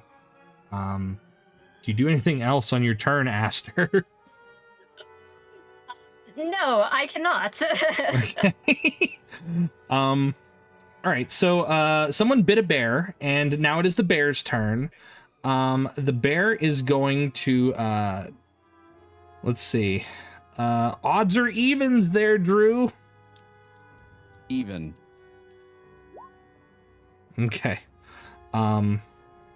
You are going to be subject to one of its 2 attacks. You are going to get its bite as it tries to actually, no, you are subject to its claw. It is going to try to bite Aster back in return. Oh, great. Retaliatory bite. 16. Does a 16 hit you, Aster? Can I use my reaction to parry Yes. the bites? Yes. Adding. Oh, wait. Yeah, adding my proficiency bonus to my armor class, which was 15. So that would be a 17. Okay. Or bringing my armor class to 17. Okay. You instinctually bring your blade up to kind of bar the mouth of the bear, and you can feel the steel of your weapon start to tremble and shake. But the claw is coming Only down. I get to do that. Yeah, only I get to do that. Oh, I love that. And the claw is coming down on Drew with a 7. A 7 misses. Oh yeah. And it goes to swing at you, and just misses wildly, mainly because it's focused on re-biting Aster at this point. But that is its turn, and that brings us to Fidelity's dad, who is running away with Fidelity's mom, unknowingly being pursued by someone. And now it's Fidelity's turn. Fidelity, it's your turn. What would you like to do? All right. I forget. Does the system use flanking? We do not use flanking because there are feats and abilities that you can possess later that would give you flanking. So no, we do not do flanking. Fair enough. I'm still sitting on its butt. Okay. And then we're gonna boop. Right there. Okay. And I'm gonna try and stab it in the butt. Give me 1 second.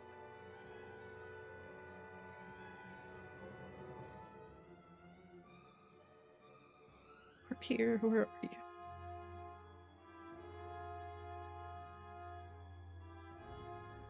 There we go. Let's see. Oh, and I do have the. Oh, didn't need it. Okay. 24 to hit, I think. That is definitely a hit. AC is 11. Okay. Solid. All right. And then 2 damage. 4. Okay.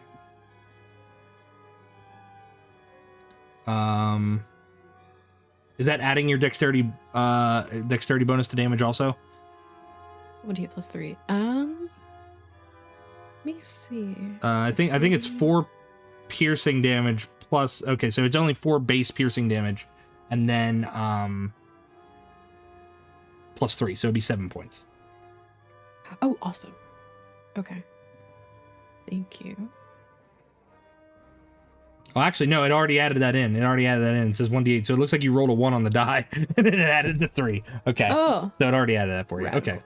It's okay. It's okay. That's damage taken either way.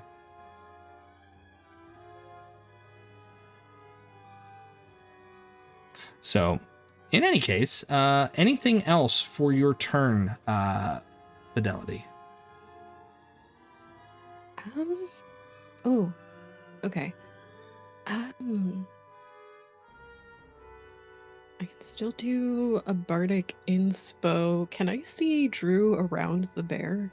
I would Like, say under the bear? I would say between its massive mitts trying to swat and paw at him, yes, you can.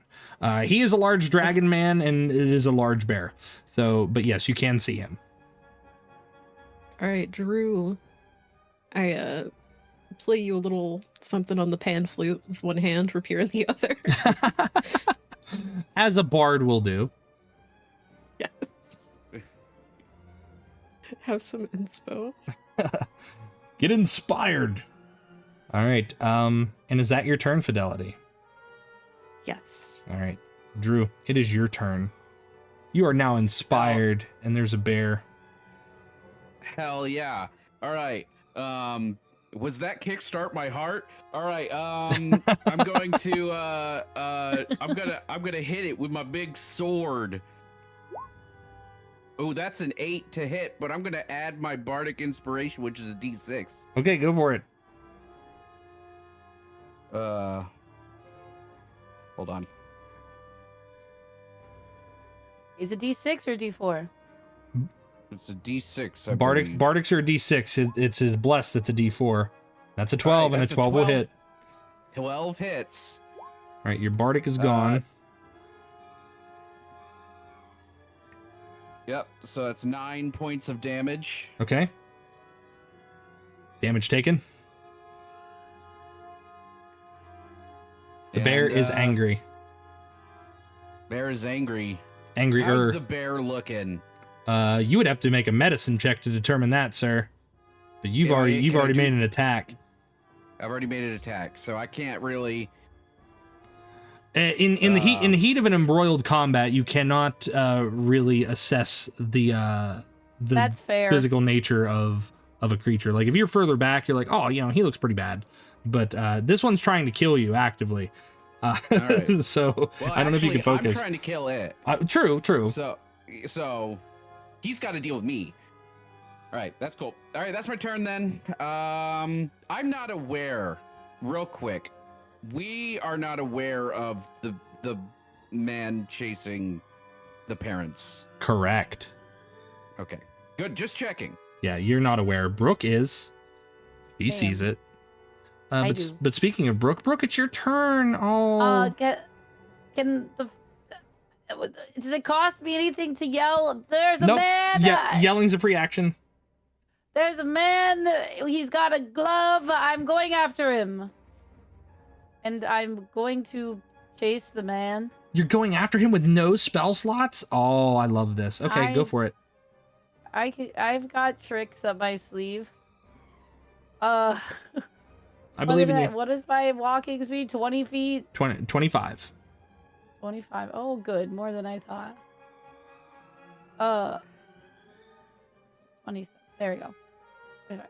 Okay, I'm going to shout obscenities at him. I'm going to say your mother was a hamster and your father smells like elderberries. And hopefully that hurts his pride a lot. That was vicious mockery.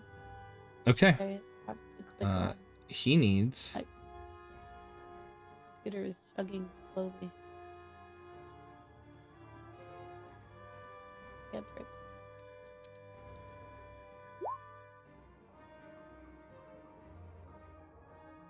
So he needs to make a wisdom saving throw. Yes. Of 14.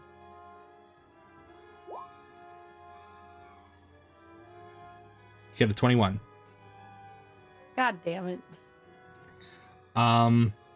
But as you call out to him, he turns and you see this sad looking human, and as he whips around to kind of face you, Brooke, the blood drips off of the blades on his gauntlet, and seeing that you're in hot pursuit.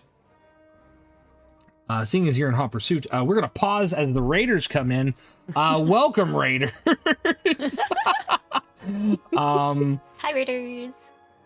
Hi. Welcome, Raiders. Welcome, Raiders. If nobody has told you, my name is Jotun Redwulf. I'm a Viking VTuber, professional dungeon master. I play games like Baldur's Gate, Fallout, and Pokemon, and other such things. And right now we are playing D&D. We have started our new campaign, and I have the wonderful players here with me. I have Eliazure from Nova Swarm. I have Lyric Weaver, Eggy Pilot, and Sonata all here with us, joining us at the table. They are currently trying to investigate a bunch of animal massacres. So how was your stream? What did you do, Nico? Thank you very much for the raid. Let me get you a shout out.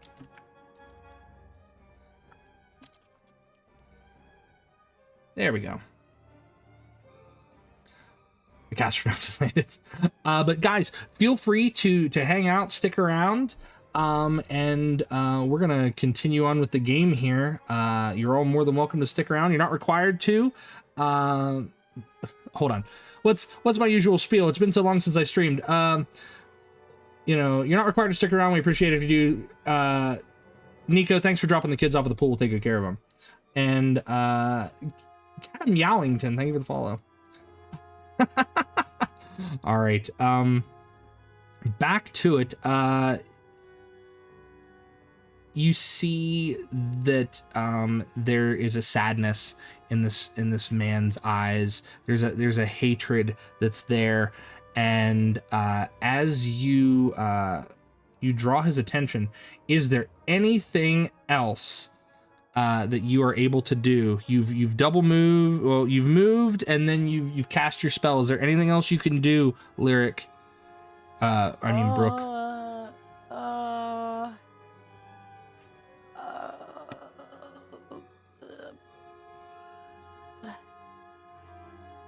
Hold on, checking bonus actions. I don't want to inspire him. Also, hi Nico and Castronauts. Please inspire my bad guys. They need it. I don't think there's anything else I can do. Wait, what's your action point thing you mentioned earlier? Can I use that? Yeah. So our action points, which let me pull up the document so that way everyone can hear what our action points are, because there's a lot of stuff that you could do with these action points. Yes.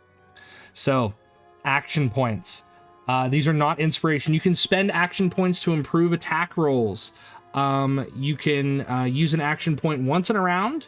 You can spend 2 action points to use a class feature that you may have already expended the uses. You can also expend 2 action points to regain a single spell slot of a level you have access to.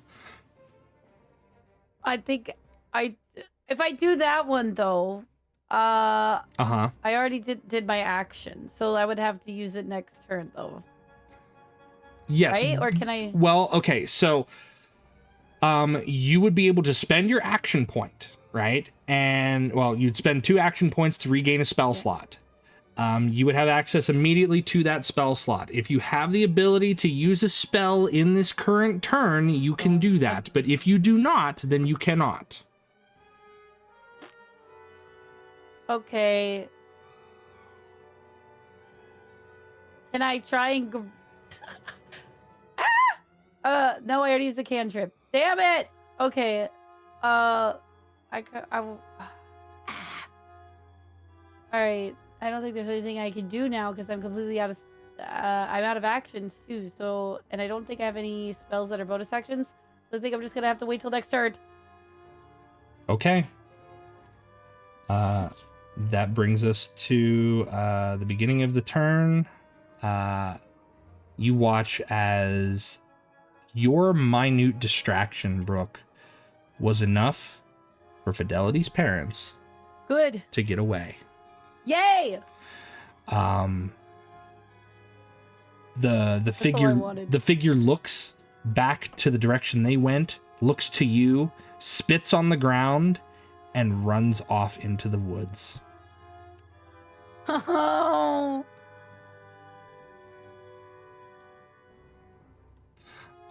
That is its turn. That brings us to Aster. Aster, it is your turn. I am going to poke the bear, therefore using my rapier. Go for it. I believe in you.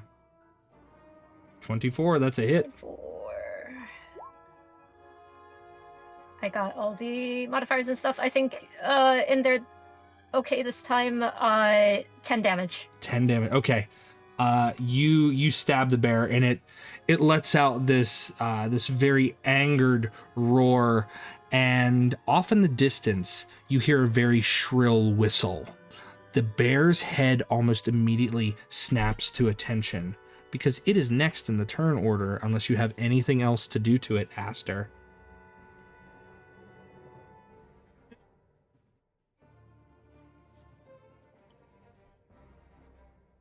No, I don't have anything else. Okay. So I am my turn. The bear roars, and it is going to use its full turn to disengage, running past both Drew and Aster. I do need, because of the size of this creature, I need the two of you to make either dexterity or strength saving throws. I leave it to you to determine which one you want to make. Okay, 15. 21. Neither of you are trampled as this bear moves, basically moves like 80 feet down to the copse of the trees and disappears into the copse of the trees.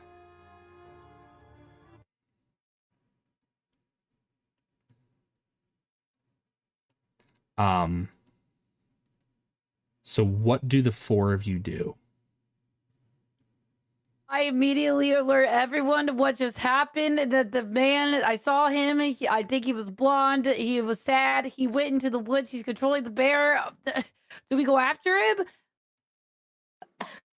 Aster wipes blood off of their chin, and looks towards Fidelity. Does blonde match the description of Peter? It very much does. Oh, that motherfucker. Blonde and sad.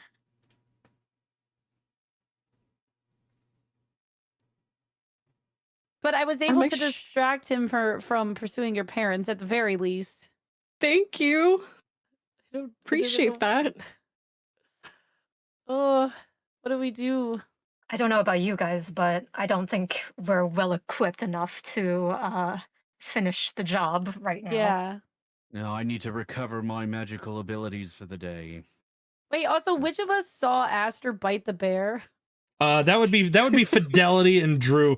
They both saw, like, you just see Aster is bloody, and you don't know why they're bloody, but they know why Aster's bloody. I'm just like do. Color me scared and intrigued. And I don't have anything to like. I think we're all out of healing too. So you have options ahead of you. However, the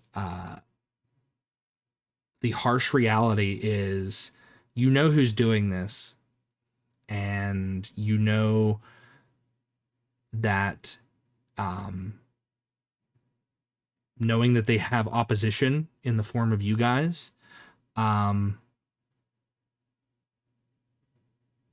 they're probably going to try to take out another target.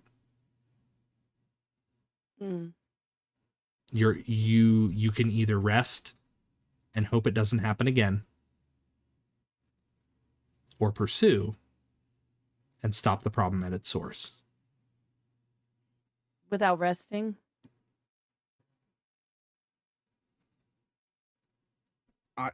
I could take him, but right now, but I would be better tomorrow. Is it possible for us to go back to town, or would that take too long? You can go back to town. You can absolutely go back to town. I think we should go back to town and alert the guards at least. Yeah. We need to go find the constable and bring him back to town because he is wounded. Oh yeah, my that's parents right. are running around somewhere. Oh, I should grab my dad's glasses too. They got away. Maybe you should get your parents, make sure they're safe, and we'll go back to town with the constable. Because the town is going to be the safest place right now. I really don't think we can I think we need to rest. And I mean, you just showed up here today. This is so much to do for people you don't know. It's okay. It's important. Indeed. Okay. I love that that Sonata has actually moved into the house, gone into the bedroom, gotten her dad's glasses. The glasses. It's very important. It You is. can't see It's without his extremely. glasses. I know he's like effectively blind without them. So you venture back along the road towards Gormsey. Everything is quiet. You see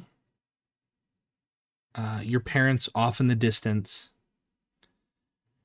You watch as they run towards the wooden crenellations of the town. Along the way, you gather up the constable. You also pass by AD's home. AD's home is unnaturally still.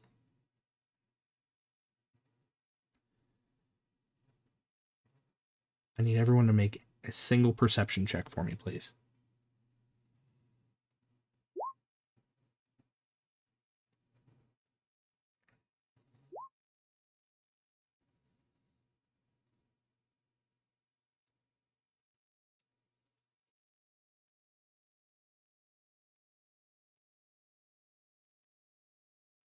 Okay. Drew, you are the only one to see this. There is a small red streak that looks to have been dragged from the side of the house further into the copse of trees.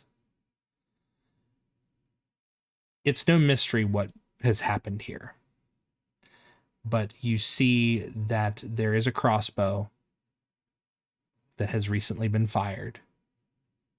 And in the trees themselves that line the border of AD's property is a crossbow bolt. The crossbow bolt itself has cloth pinned to it.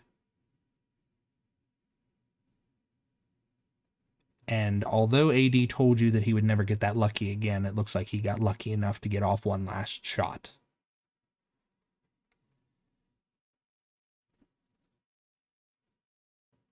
But I go on. go ahead. No, go ahead. I just look at the party and I go, that bastard went and got AD.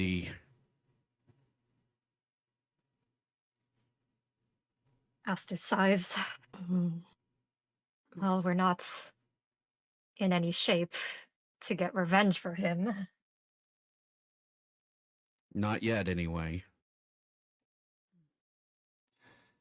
The trip back to Gormsey is a slow, quiet trip. The guards don't assail you when you approach. They, if anything, they usher you in rather quickly, especially since you have the constable in tow.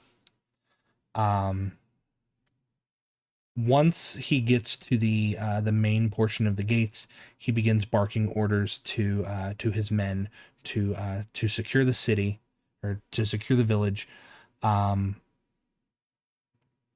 because there is an assassin that has been targeting livestock and civilians. They begin ringing their emergency bells, torches alight along the walls, and the entire hamlet is put into a state of protective emergency.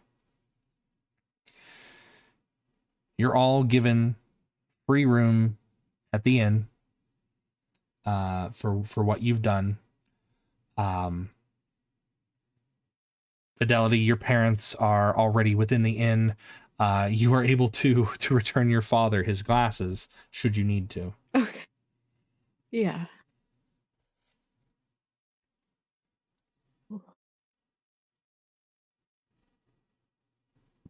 So what did the four of you do?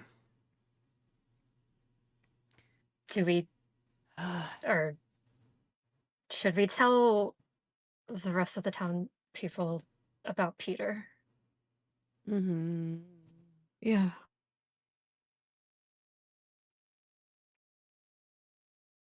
Would it be Yeah. weird if we are the ones to communicate that though? Because we're new here. We just showed up today. Well, Fidelity is Perhaps not. yeah, it was perhaps Fidelity would be the best person to say that. Well, if it Yeah, I helps, can do that. if it helps, the constable will back up and affirm your stories, because he himself was attacked by Peter. He kind of holds the stump of his unfingered hand against his chest. It's very tightly wrapped. But he does agree that something must be done, and he looks to all of you and says, "We've found the source of the attacks.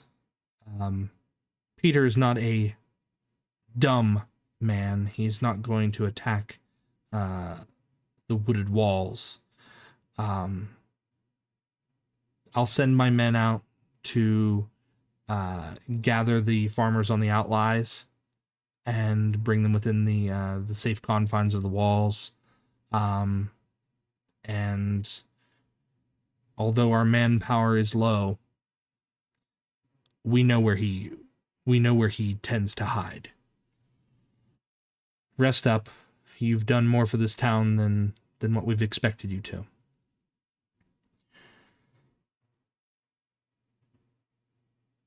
You're all given the opportunity to rest. You're given the opportunity to replenish your resources, whether it's your spells, your hit points.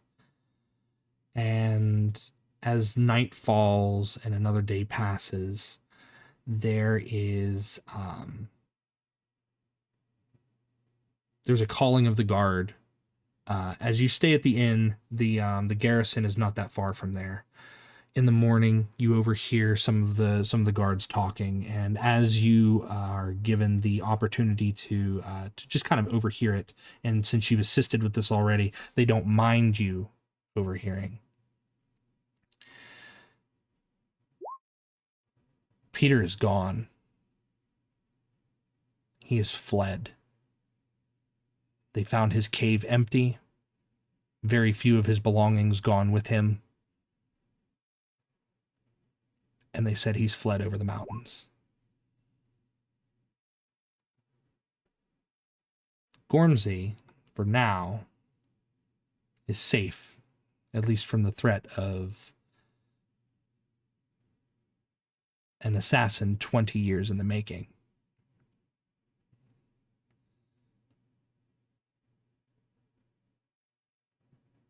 Fidelity, your family is safe. And were it not for the fact that your parents sent your sister away, that could have been a lot worse.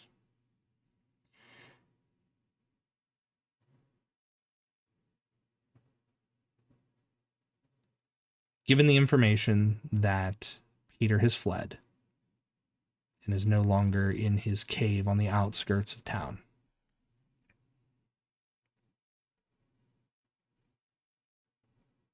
what do the four of you decide to do?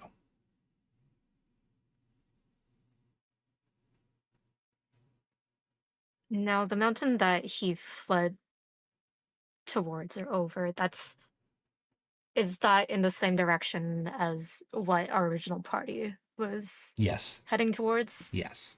Okay. Okay.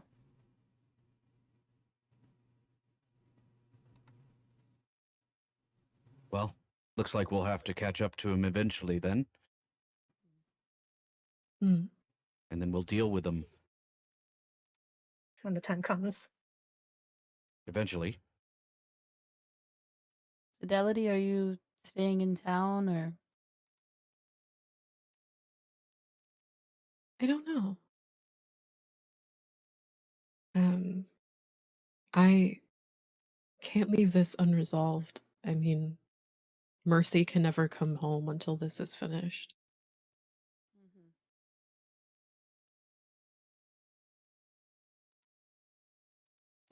The constable approaches you, and he says, "You needn't worry.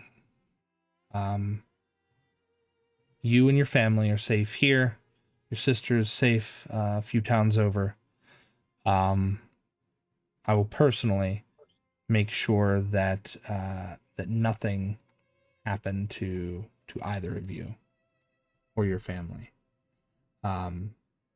And he looks down to his wounded hand, and he says, "But I would be rubbish at an investigation at this current time, given my current state. The abbot says that he's not one to regenerate fingers, and it appears that the healing of said fingers is not going to be something easily done. So in the meantime, I know you have a lot on your plate, Fidelity, but I'm going to need a deputy to help me look after the town." Oh.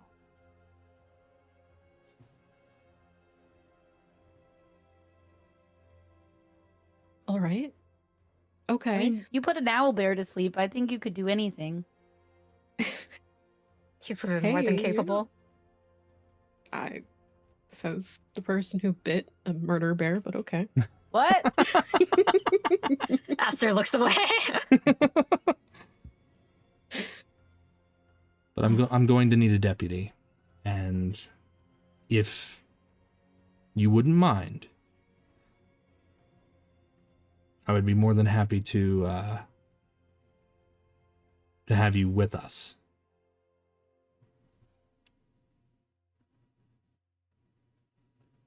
I would like that. Thank you. And he nods his head, and he looks to the rest of you. He looks to you, Aster, and then Drew, and then Brooke. He says, "You have done a lot for this town.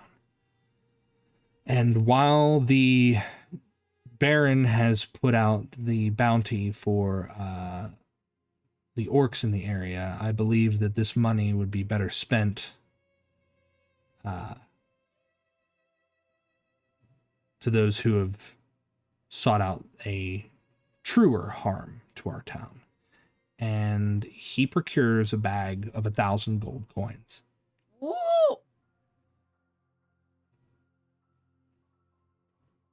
For you. You're certain. It'll come down on me should the Baron have anything to say about it, but it's not like the Baron isn't rolling in some form of coin. They tend to come out of his stocks anyway, and he kind of he twitches his nose, and his mustache kind of like follows along his upper lip. And he says, "And who's to say, sometimes coins come up missing." And he gives a slight wink. Wow. Aster glances towards the other party members as a, like, this is okay, right? And Aster's gonna start putting their hand out I mean, this to is more get- money than Brooke has ever seen, but Aster takes the money The constable hands it over. for the party. I've instructed Granny and Deacon to repair your gear should it be damaged, and I've also implored the abbot to part his way with a few potions should the three of you need it. And he looks back over his shoulder, and he almost with admiration, Fidelity. Now, being that you're a deputy means that you don't have to stay here. But if you wanted to venture with them, that is up to you. You would be of use in either place.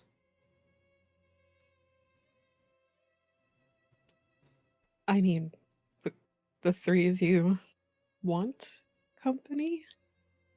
I would Yeah. welcome it. You The know more this the place merrier. better than any of us. I love friends.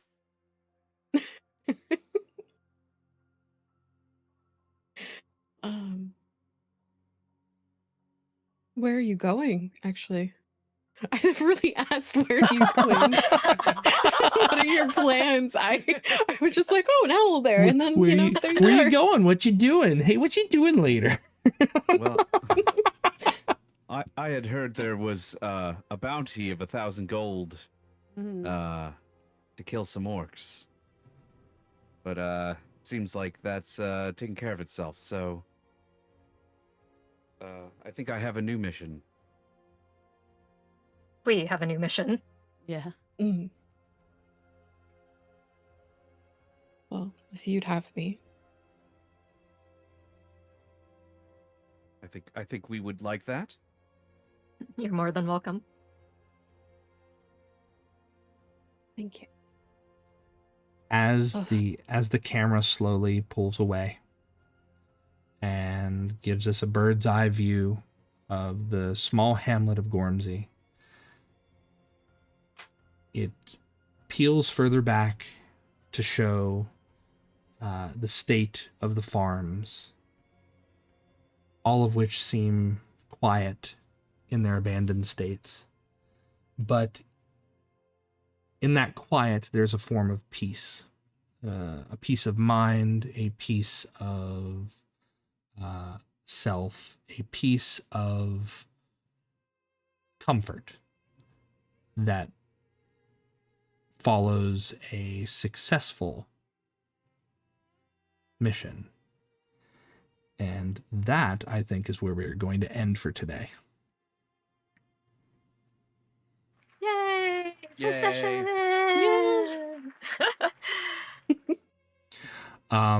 So players, I hope you enjoyed yourselves.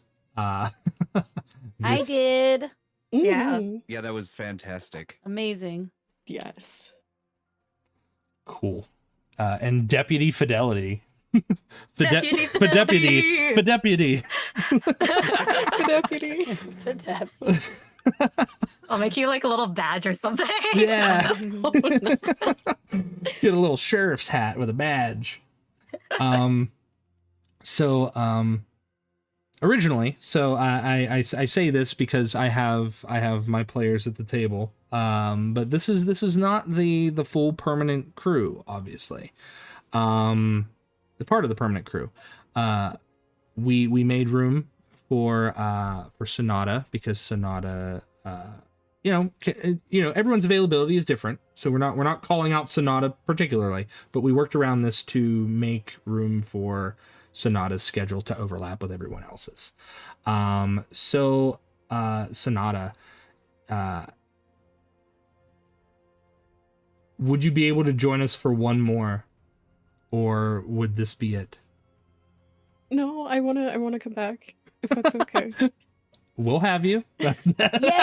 You got a taste for it. Now you need more. Double barred. Double board. Woo woo.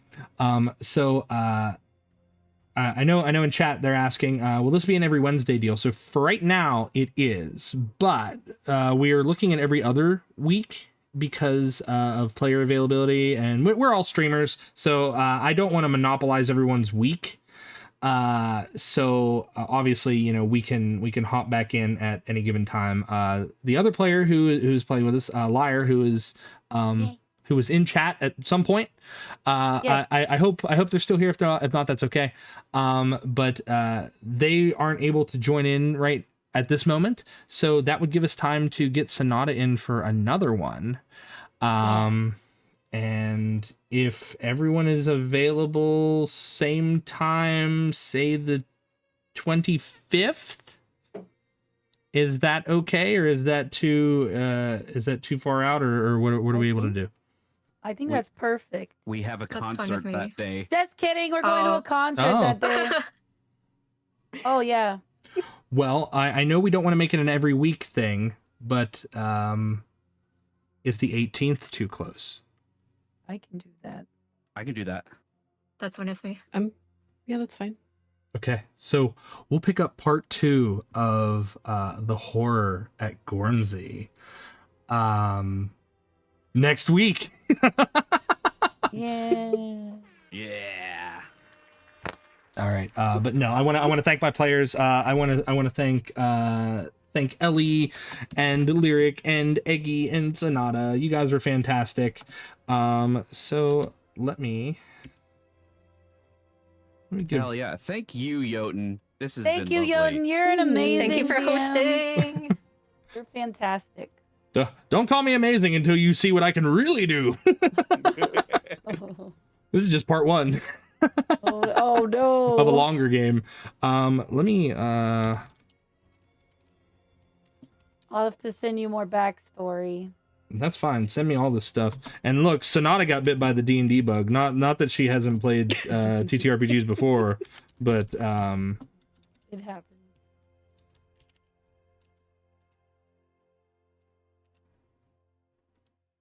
and Stop. Don't shout me out. Shout out everyone else. wait, I think I shouted myself out. What the heck? Anyways. Huh. Anyway. There we go. We got you. You shouted me twice, I think. No, I shouted out myself. Oh. Okay, I almost put shout out Eggy Weaver. You are now Eggy Weaver, no longer Eggy. And then, all right. So I understand that it's late for everybody. I don't want to keep anyone longer than what they need to, but guys, thank you so much. I look forward to allowing you to continue in this part 2. And we'll see where it takes us next week. We should find somebody to raid out to. That sounds like a good thing, right? We should raid. I haven't raided anybody in forever. Let me see. If Liar is streaming, that'd be perfect. Oh, I see a person. Do you want me to say or do you want me to type? You can type it to me. That's fine. Either way is fine.